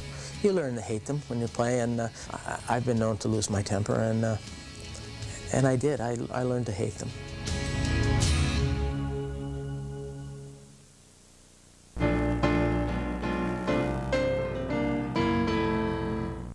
Hi, I'd like to start getting home delivery of the Sunday New York Times. Now you can enjoy Sunday even more by getting the New York Times delivered to your home every weekend. And when you call now, you'll get 50% off the regular home delivery price. I enjoy waking up and having the Sunday New York Times waiting for me. I know it'll tell me things that I won't hear, read, or see anywhere else. I get international and cultural news, and I get a jump on the week ahead. Call now to order, and you'll get the book review, travel, arts and leisure, week in review, and the New York Times Magazine. On Sunday mornings, we catch up on what we really love. She goes straight for arts and leisure. I check out the magazine. So call now to enjoy the Sunday New York Times for 8 weeks with home delivery at 50% off. Hi. I'd like to start getting the Sunday New York Times at home. I think the only thing I enjoy more than doing the crossword puzzle is actually finishing it. Call now, 1-800-357-4547, and get the Sunday New York Times delivered to your home every weekend. For me, Sunday was made for the New York Times.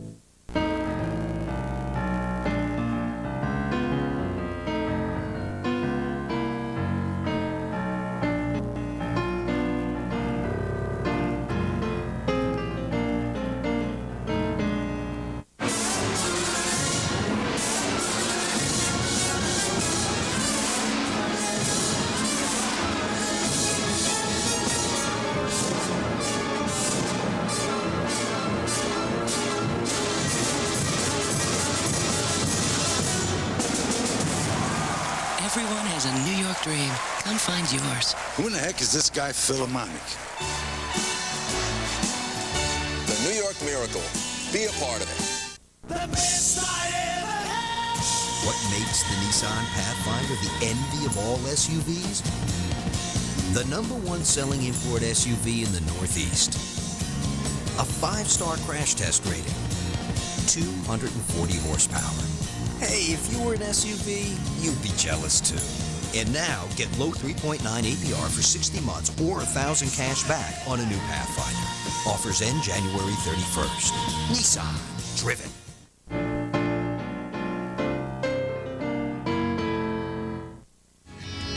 I hated them, yes. You learn to hate them when you play, and I've been known to lose my temper, and I did. I learned to hate them.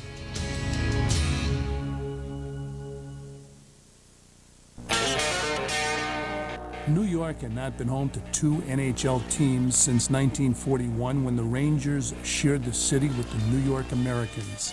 In the mid to late 1970s, the natural rivalry between the upstart New York Islanders and the established New York Rangers would become one of the most bitter in all of sports.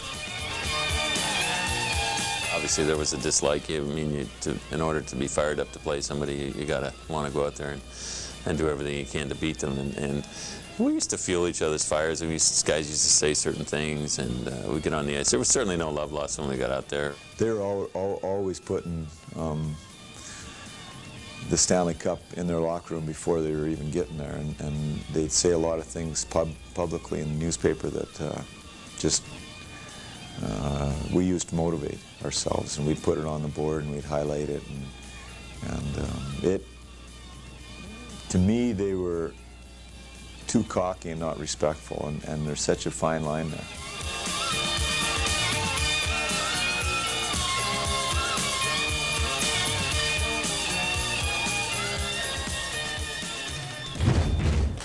I hated them, yes.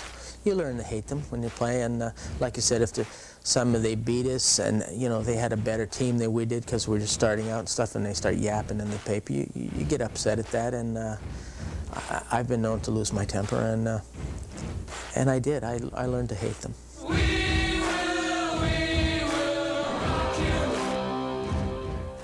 In 1979, a punishing check by Islander defenseman Dennis Potvin fractured the ankle of Ranger winger Ulf Nilsson, making Potvin the target of Ranger fans whenever the Isles visited the Garden. It soon became that the more they said I sucked, the more I wanted to play hard. And the more I wanted to hit that Ranger jersey.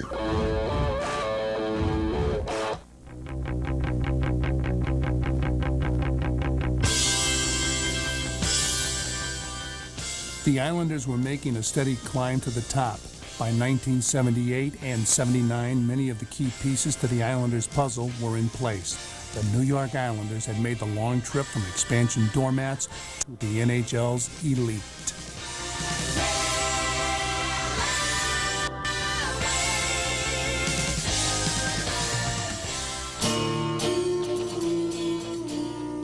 The team would capture the regular season points title in 78 and 79. Yet despite their regular season success, the team suffered disappointments in the playoffs. In 1978, they were manhandled by a tough Toronto Maple Leaf team. A year later, they would be stunned by the New York Rangers, who rode hot goaltender John Davidson to an upset victory. Sometimes it's as easy to win as it is to lose. And if you have that kind of mentality, then it just kind of snowballs. And if you're the type of team that you're going into the last period and you've been losing all the time, well, you sit back and you wait for something to happen. And when something happens, then you say, well, geez, we knew it was going to happen. You know, and if you sit back like that, it does happen to you. And I think we sat back a little bit in those 2 years, and we got burnt because of it. Rumors of the Islanders being broken up abounded, as did questions regarding the team's collective heart. However, the New York Islanders would learn from these two crushing defeats and would soon answer the critics. Our team was very young. You know, we got there very quickly, and they expected overnight things. Well, it doesn't happen overnight. You have to find out what it is to get knocked down, and you have to get up again and fight again to get there. And every time it gets tougher and tougher. So they had to learn that, and they learned their lesson very well.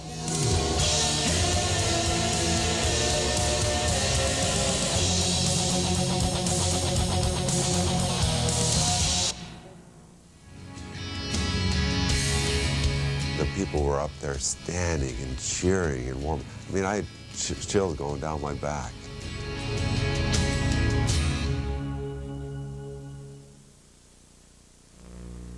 Metro Sports Legends is brought to you by Nissan. Now you can recapture all the memories for the first time on video. Presenting The Carol Burnett Show. Call now and get 2 original shows plus exclusive footage of the stars today. Once again, enjoy the classic sketches. I saw it in the window and I just couldn't resist it. And characters you remember. Don't press your buttons. Plus guest stars you won't forget. Call now to get your first video of The Carol Burnett Show, the Collector's Edition, for just $4.95. Use your credit card and get a bonus video free. Featuring entire episodes not seen in over 20 years. I love to play my cabinet. At last, all the best memories can be yours to own on video. To get The Carol Burnett Show, the Collector's Edition, for just $4.95 plus shipping and handling, plus your free bonus video, have your credit card ready and call 1-800-235-6533. Call now. Where can you find a professional ghost hunter, an artist who works with trash, and a 90-year-old DJ? Nowhere else but Metro TV. Gotham TV reveals New York lives you never knew existed. You never know what's going to happen here. From famous people to freaky people. This is a secret.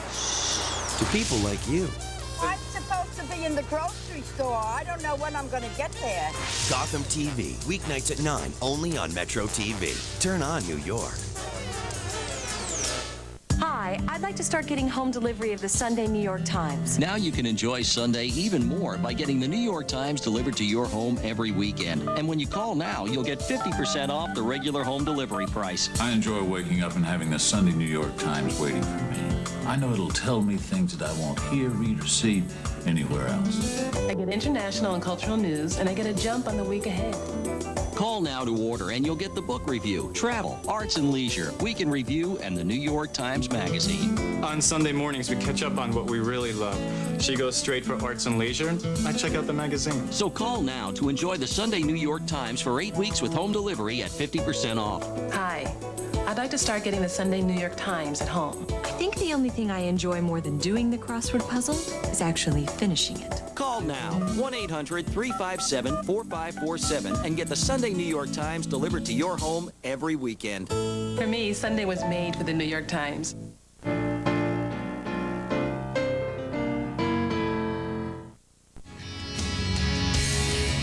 The people were up there standing and cheering and warm. I mean, I had chills going down my back.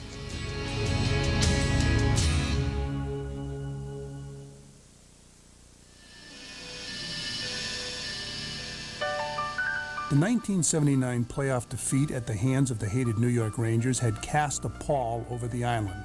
The team that seemed destined to capture a cup was now in danger of being broken up.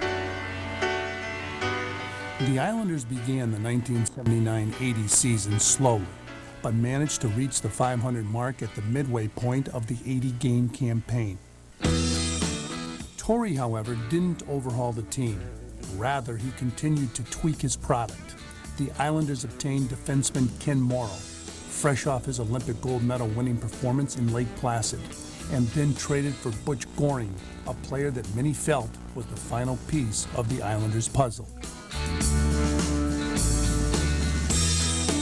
The addition of Butch Goring was a dramatic turn for our team, only because he was, if you looked at our team as a puzzle on the whole, we were missing that one piece of the puzzle, and that was Butch, because Butch created a very strong another line. I mean, we had 3 good lines, but with Butch he created 4, and I'm talking every one of our lines, 1 through 4, were able to go out on the ice and be a force on the ice. Well, bringing in Butch was, something that we truly needed. He added, a few different dimensions to the team. First, just an incredible penalty killer. And secondly, very calm, very cool, and just really kind of fit right in with the team. The Islanders finished the regular season undefeated in their final 12 games. They defeated the Los Angeles Kings in the first round of the playoffs to advance against the tough Boston Bruins in the quarterfinals. Boston's rugged style was similar to that of the Toronto Maple Leafs, who 2 years earlier had eliminated the Islanders with their intimidating style of play. The Islanders had learned a valuable lesson from that Toronto series, as the Bruins would soon find out.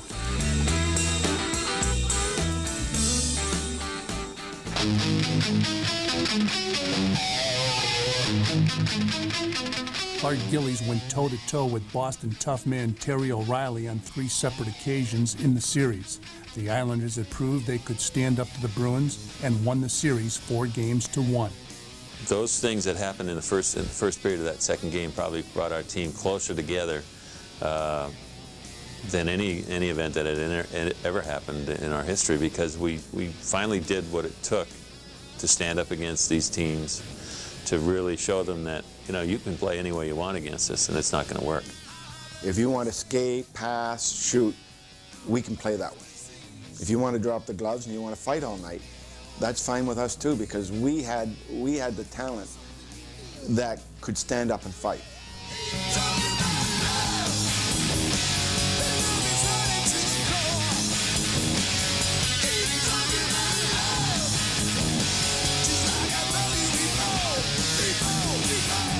In the Cup semifinals, the Isles defeated the Buffalo Sabres 4-2. The New York Islanders were now poised for their first ever Stanley Cup. I think our team was very confident, but I know in the back of their mind they're thinking, this is another chance that we have, and we can't let this slip like we have the other chances. And they were very determined, and they were prepared. Whatever was going to be thrown at them, they were going to react the right way.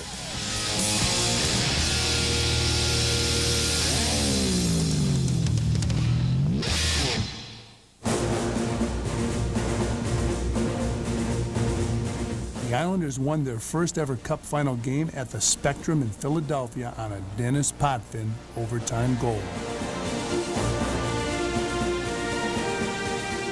The Flyers, winners of 48 regular season games, rebounded, trouncing the Islanders 8-3 in Game 2.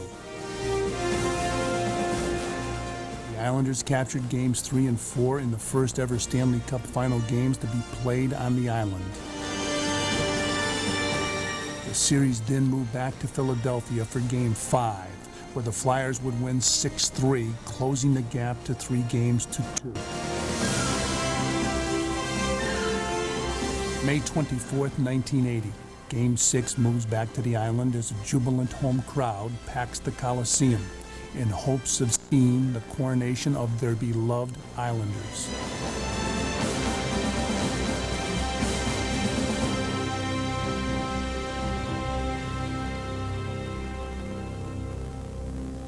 The people were just going crazy. They were all outside when we come in, and there's a lot of tension in the air. Long Island crowd, they've always been great. But that day, I mean, they were going crazy. I could have cried in warm-up.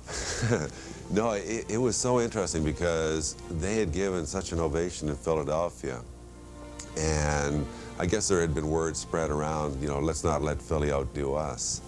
And the people were up there standing and cheering and warm. I mean, I had chills going down my back.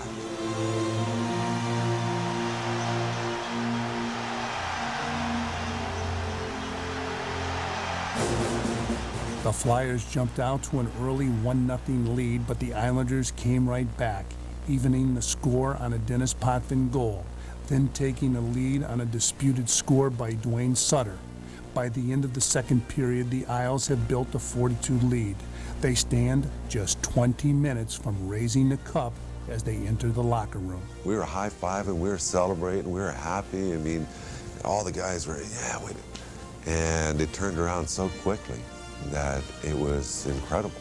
The Flyers scored twice in the third period to even the score at 4 apiece. The Islanders and the Flyers would go to sudden death overtime. When we came back in after the third period, it was like depression, manic depression. And then all of a sudden, we always had a thing in the locker room. Someone would yell out, who's going to be the hero? And then it would go down the line, I am, I am, I am, I am. With approximately 7 minutes having elapsed in overtime, the line of John Tonelli, Bob Nystrom, and Lauren Henning hit the ice.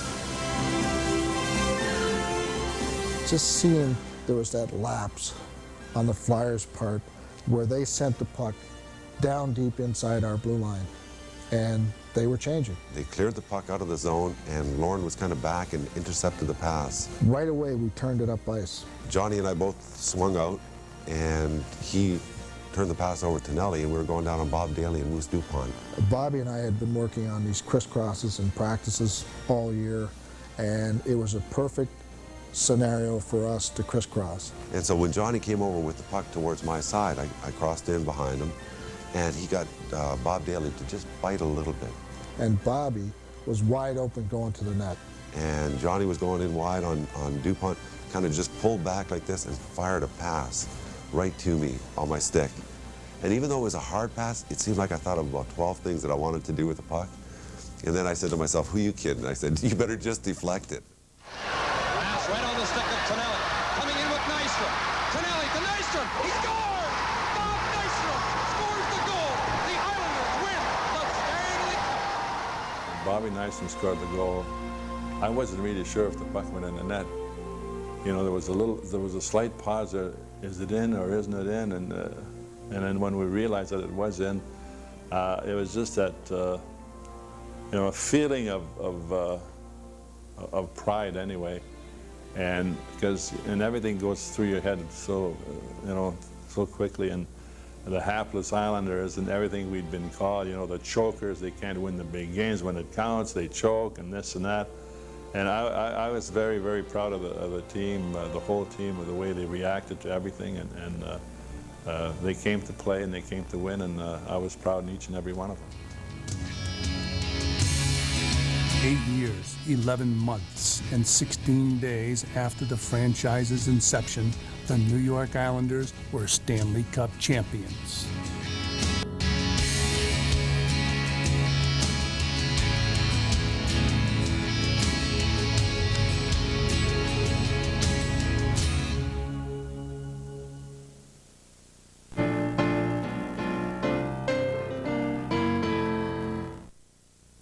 Get $200 worth of merchandise from the department store of your choice free when you purchase a Craftmatic Model 2 adjustable bed. I chose golf equipment. And I got my favorite cosmetics. Call toll-free and we'll mail you this certificate good for $200 worth of free merchandise from the department store of your choice. You get to choose anything you want. Electronics, sporting goods, fashions, you name it, when you purchase a Craftmatic Model 2 bed.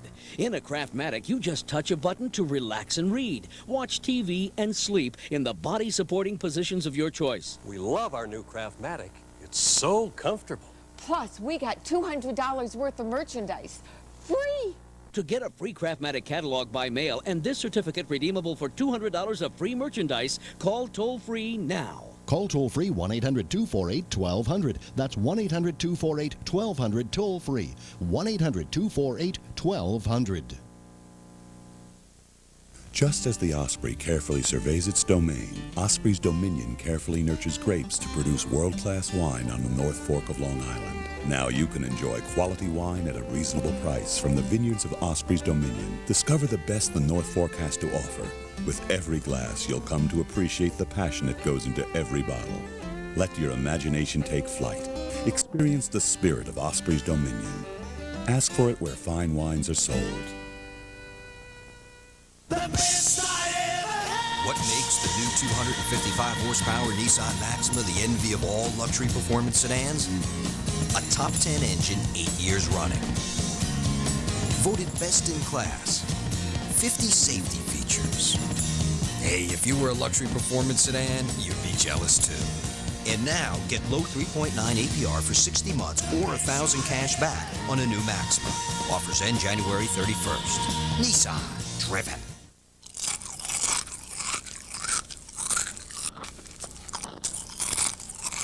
So you've thought about going to the dentist. Sounds like you need to go now. Well, here's the plan. It's called Patriot.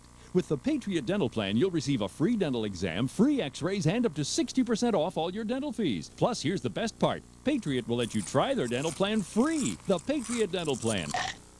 We take the pain out of the cost of going to the dentist. Call today for more information.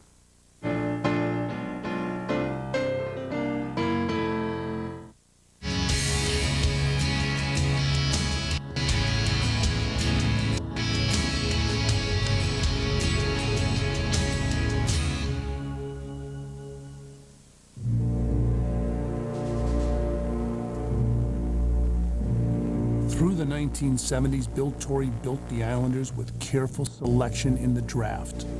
Those picks would eventually turn into the tremendously talented core group of the New York Islanders.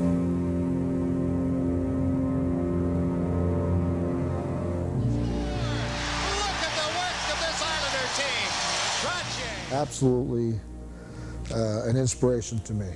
He gave of his body, he hit, he back-checked. The best power centerman in the National League for all the years he played for us.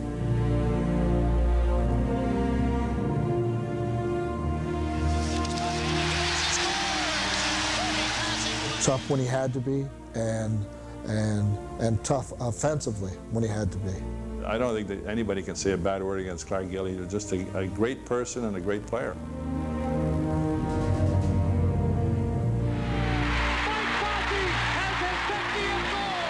It didn't take you long. I mean, the first time he stepped on the ice and got the puck, you knew that this kid was pretty special. Skating behind him, watching him shoot the puck in a game situation, and saying to myself, he can't put it there. And next thing you know, it's right there.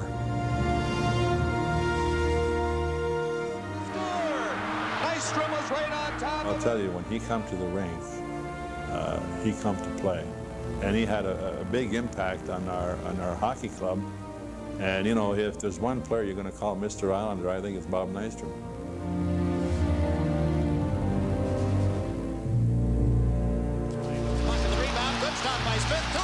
He didn't talk to Smitty. I didn't anyway. Once he got to when he came into the locker room, he'd sit down, he'd put his pads on, he'd sit there for an hour and just stare, you know.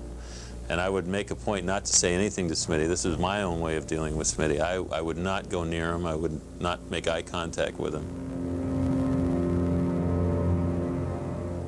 Best playoff goaltender ever, without a doubt in my mind.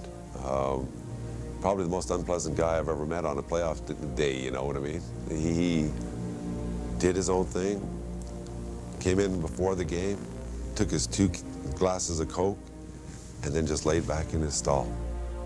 He was pretty sharp, and I'll tell you, he's a great competitor, and you put some money down with Billy when he played the game, there was nobody better.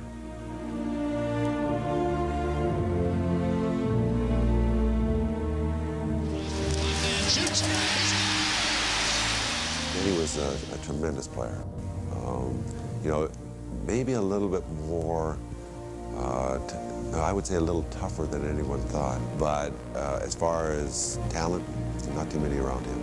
A great hockey player, deservedly so in the Hockey Hall of Fame, and just a real leader, real solid, well-spoken, you know, at the right time, knew when to push buttons. Denny has a tremendous ego. I think that's what made him such a great player, is that he took such great pride in his ability. The only thing I ever wanted from Denny was to back up everything he said, and he did.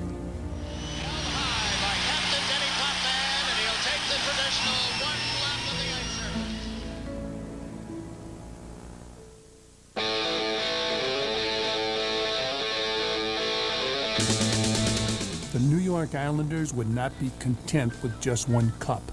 The core of the team was intact, and the sky was the limit as they entered the early 1980s. I think once you win the Stanley Cup, it's a feeling that you never want to let go. And boy, we had passed our test, and we just did not want to let that feeling go away. The Isles would quench their thirst for victory again in 1981. Cup number 2 would come in a 5-game victory over the Minnesota North Stars at the Nassau Coliseum. The budding dynasty was in serious jeopardy the following year.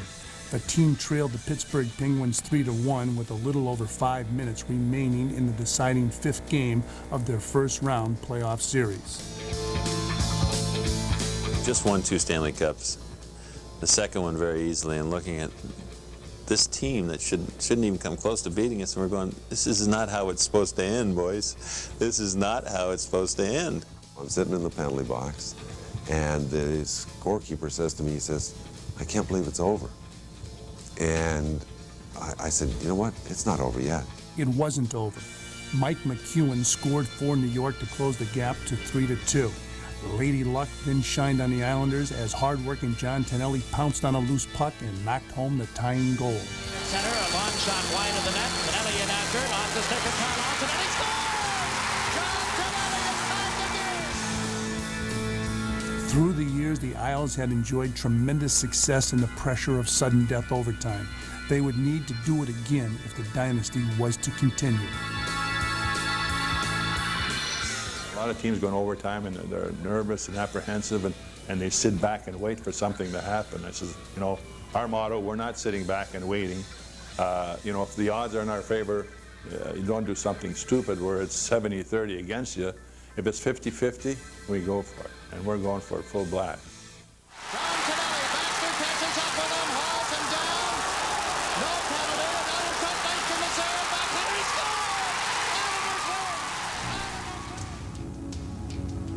In the Cup final, the Islanders would meet the Vancouver Canucks, who they would defeat in 4 straight games. As the final seconds ticked away, the Islanders had permanently removed the word hapless from any descriptions of their franchise and replaced it with the word dynasty. The Islanders win the Stanley Cup in a sweep, their 3rd consecutive Stanley Cup.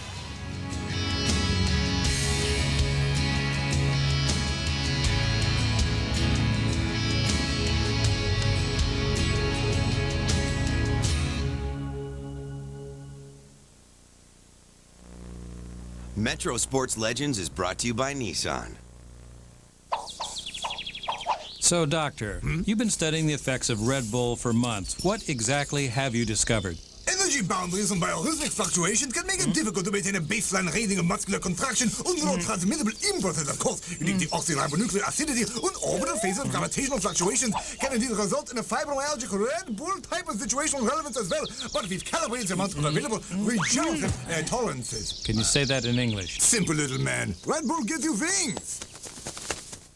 Metro TV knows New York now with New York Central. Here's what's going on around town. What's happening today, what you missed yesterday, what you shouldn't miss tomorrow. New York Central, weeknights at 11. Metro TV. Turn on New York.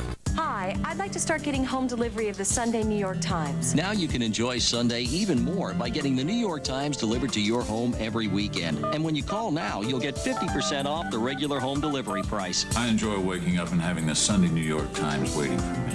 I know it'll tell me things that I won't hear, read, or see anywhere else. I get international and cultural news, and I get a jump on the week ahead. Call now to order, and you'll get the book review, travel, arts and leisure, week in review, and the New York Times Magazine. On Sunday mornings, we catch up on what we really love. She goes straight for arts and leisure. I check out the magazine. So call now to enjoy the Sunday New York Times for 8 weeks with home delivery at 50% off. Hi, I'd like to start getting the Sunday New York Times at home. I think the only thing I enjoy more than doing the crossword puzzle is actually finishing it. Call now, 1-800-357-4547, and get the Sunday New York Times delivered to your home every weekend. For me, Sunday was made for the New York Times.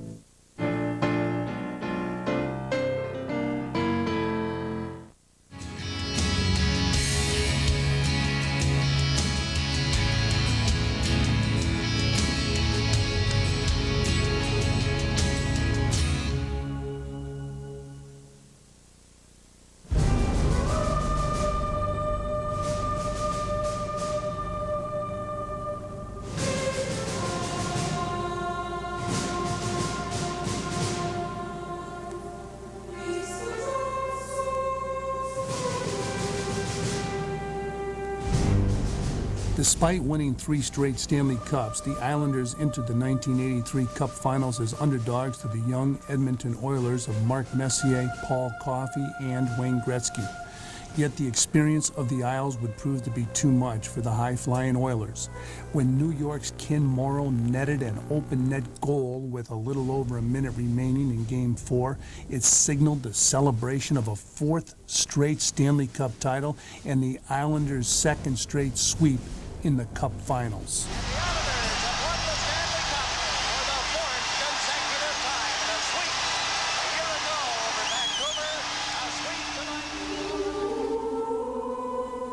The Islanders' drive for a 5th straight cup would be halted by the same Edmonton Oilers team that they had defeated in 1983. The run of consecutive Stanley Cup championships had come to an end. Yet what the New York Islanders had accomplished from 1980 through 1983 had put them in a special place in the world of sports. They had become a dynasty. Looking back and knowing that you gave your best to accomplish what you wanted to do. And in my mind, no one can take my rings away, no one can take my championships away, because I'll have those for the rest of my life. I think we're all focused at doing our own jobs well. It's just a team of a bunch of different hockey players that came together as a cohesive group to put ourselves in that Stanley Cup 4 times. I can't say it any better than that. It was a wonderful organization because we grew every year. We got better, and there's nothing better than that. Our expectations were high every year. We got better every year. We earned the respect that every athlete wants to have. That's what we're out there for. Earn the respect, first from your teammates and then from your opponents. And I think we did that as a whole. I think we really had probably the best hockey team that was ever assembled. And, people in Montreal are going to obviously argue that point. But if you wanted, usually these things are determined by statistics, and just look at the statistics. We accomplished more than anybody else has ever accomplished. Tonelli to Nystrom. He scored! The Islanders win the Stanley Cup. He scored! Mike Bossy has his 50th goal. And he scores!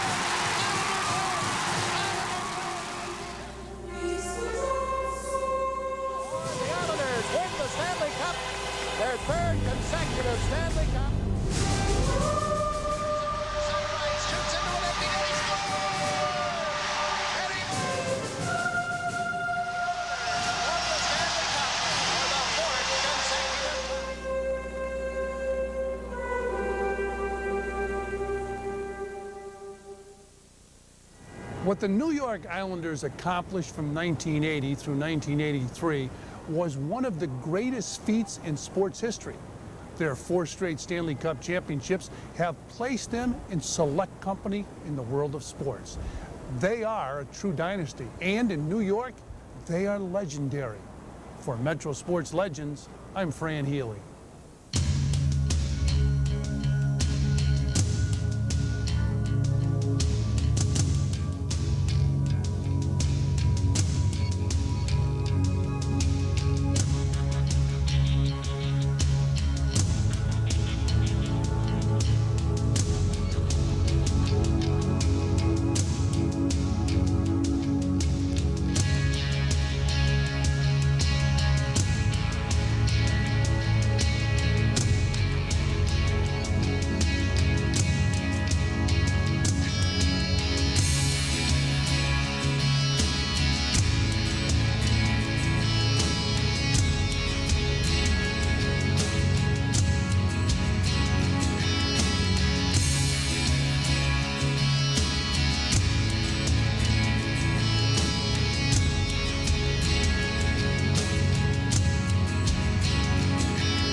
So you the possibility of losing. How could it have dragged on until the middle of January or until the latter part of January? It sounds like just the way we do it. And I don't think there's going to be any major problems for this year. Yeah, for this year. It seems like this is all full steam ahead and make it happen as good as it happens. And I think that the guys who have been running this show, including Donald Fehr with the players and Bud and his committee with the owners, are on the right track. You know, they've done well over the last 6 years of getting things together and moving properly for the fans and the players, and I think they'll continue to do that. They're at least talking, and the language seems to be better. Not as aggressive. Yeah, not as adversarial. Yeah. What can Met fans hope for this year?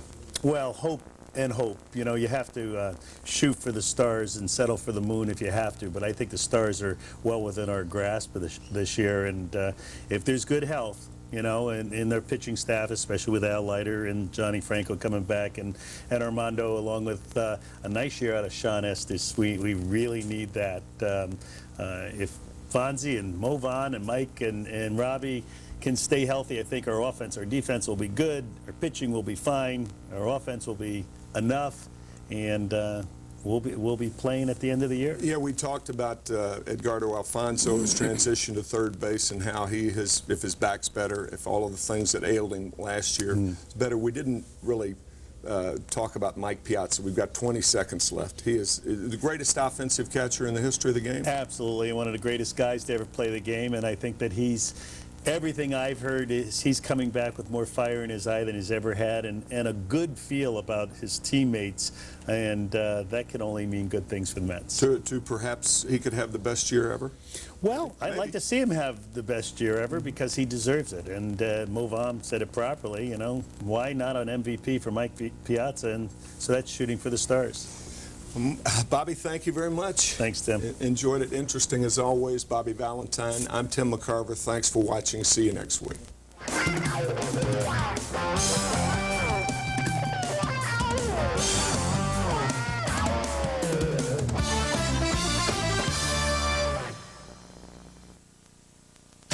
Hi, everybody. I'm Mike Quick. Catch tomorrow's Superstars today.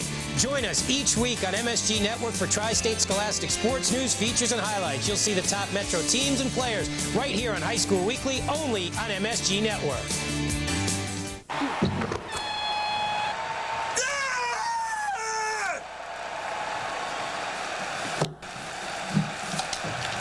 rated E.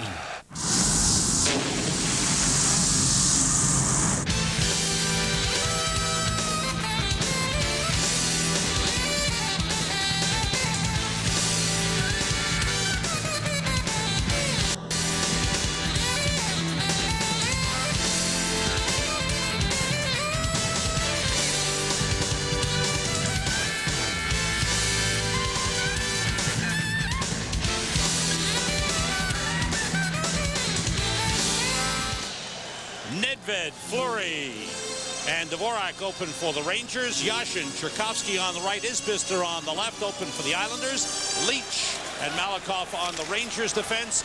Hammerlick, number 4, Aucoin, number 3 on the Islanders defense. Aucoin swinging it across to Isbister. The Islanders have won 4 of their last 5 visits to Madison Square Garden.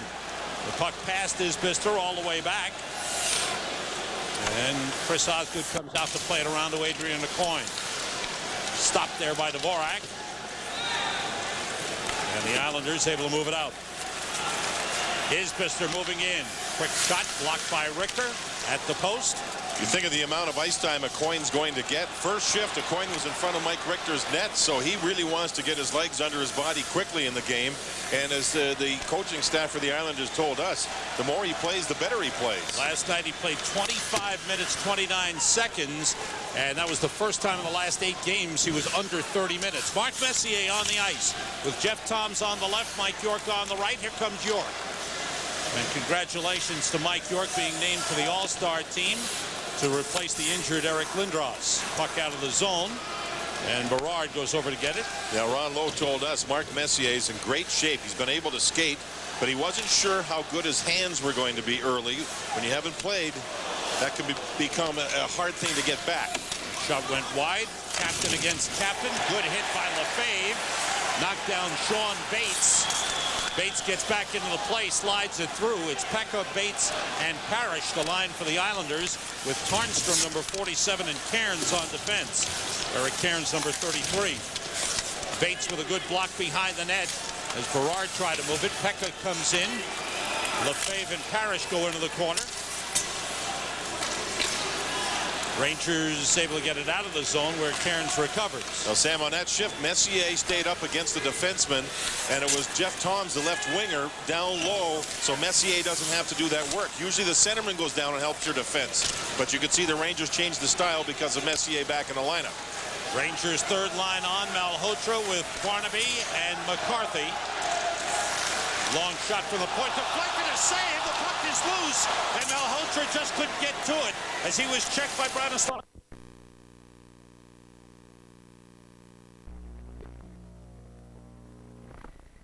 Kind of collided a little bit right in front of the Islander bench, but nothing comes of that. Bob, I like the way the Islanders came out. They came out with fire and vinegar. I'll tell you, we were wondering if that delay with the clock problem was going to affect either team. I think it's affected the Islanders and the Kings, but the Islanders negatively, the Islanders positively. Kings have out a mix-up of a line of Kelly, Howes, and Hopkins, and they win the draw and shoot it in. Lane has behind the Islander net. Bumped off the play by Kelly. In the corner, Hopkins can't control. Morrow bumps him off. Centering pass shot. Saved by Smitty on the shot by Howes from in close. Rebound is cleared by Tonelli out to center ice. Merrick dumps it in all the way down. No, wait a minute. It was knocked down by the referee or linesman, and the Kings come back the other way. Here's Howes at the out of the blue line. Right side of Hopkins comes in front. The shot just went wide. Rebound comes on the right wing boards and sent right across goal mouth to the right point. Palmer's drive went wide. Rebound comes out to the right wing boards, and McKendry should be able to clear the zone. Flips it up in the air, and it comes down at the King blue line. Palmer has there. Back the other way come the Kings. Palmer comes to the Islander blue line. In over the blue line on the right side. Drop pass for Saint Laurent in the right corner. Centering pass hit the side of the net. Rebound behind the net for Pearson. Up on the left wing boards for Trache. Can't get it out. Now he does. He went right around Billy Harris and poked it down to the blue line. Nystrom couldn't catch up with it. Goldup has. Beats Saint Laurent. He poked it in, but Lane knocked that down. Sends Trache back the other way. 3-on-2. Trache left side to Bourne. The drive. Saved by Lazard. Rebound on the right side of Pearson. Pearson pinching in. Throws it behind the goal. Saint Laurent has. Goes in the right corner to Palmer. Palmer trying to get out of the zone. Bumped off the play hard by Trache, but he got it out to center ice to Harris, who tried to go around Lodgman, and it's knocked in by Saint Laurent behind the net. Smitty has, clears it up on the right side for Nystrom. being harassed by Goldup. Nystrom trying to pin the puck in the corner, and finally he does. No, he doesn't. It's dug out of there, but Harris couldn't control. Now Pearson trying to pin it to the end. Still being dug after. Finally, we get a whistle and a stoppage of play. A break in the action, and I'm not sure how much time since we don't have a clock here at the arena. Here we have a tiger by the tail. I'll tell you, this exciting hockey is at its best. Off the draw with just under 11 minutes to play. The Islanders control the center ice. Gillies comes down, long drive, caught by Lazard, drops it off in the corner for Carlson. Up on the right wing boards for Murphy, trying to get it out. Dennis pinching in, knocks him down. Puck goes in over the goal line. Carlson goes back to the right corner to Murphy. Dennis pins him in there again. Threw it back in over the goal line. Behind the net, it is Hardy with the puck. Comes to the left faceoff circle. Clears it out to center ice. Larmer has there along the sideboards to center. He poked it ahead to Gillies, but they call it a two-line pass, I believe, and play whistle down for a faceoff at center ice. I think Murphy is going to dream of Denny Potvin tonight or have nightmares, because twice the puck came around the boards to him, and twice Denny leveled him, keeping the puck in, which was a good play. The Islander defense, we can look forward to doing that. They'll be doing that a lot more. They'll be pinching in at every opportunity. They want the next goal. A lot of players mopping, a lot of perspiration down there in the rink. It's really warm down there. Controlled by the Kings off the face-off. Lewis comes down the left wing boards, dumps it in to the right of Smitty. Off the end boards, he stops it there for Dennis Potvin. Winds it around on the left wing boards. It's kept in by Simmer. Centering pass, broken up by McKendry, and he cleared it out to center ice. Dion was right there for a shot, but a good play by McKendry to clear it out to center. Palmer shoots it back in again. Smitty out on the net, stops it to his right, sweeps it over on the right wing boards. Larmer can't control. Coming over is Merrick, trying to shoot it out of the zone. It's kept in by Lewis. McKendry can't get it out. Now Simmer, top of the slot with a pass to Taylor, goes to the right face-off circle. Try to dump it in behind the net, and he does.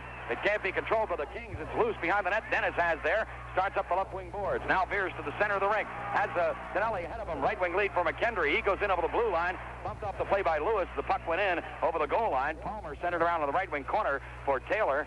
Taylor comes back to Palmer behind the net. Palmer in the right corner goes right wing boards for Taylor. Out the center ice for Kelly. Kelly dumps it in to the left of Smitty. Off the end boards. He stops it, then sweeps it behind the net for Morrow, who dropped it off for Dennis Potvin. Comes right in front of the net with a left wing lead for Trottier out of the zone. Trottier crossed the red line and dumps it into the left of Lazard. After it is Nystrom and Wells.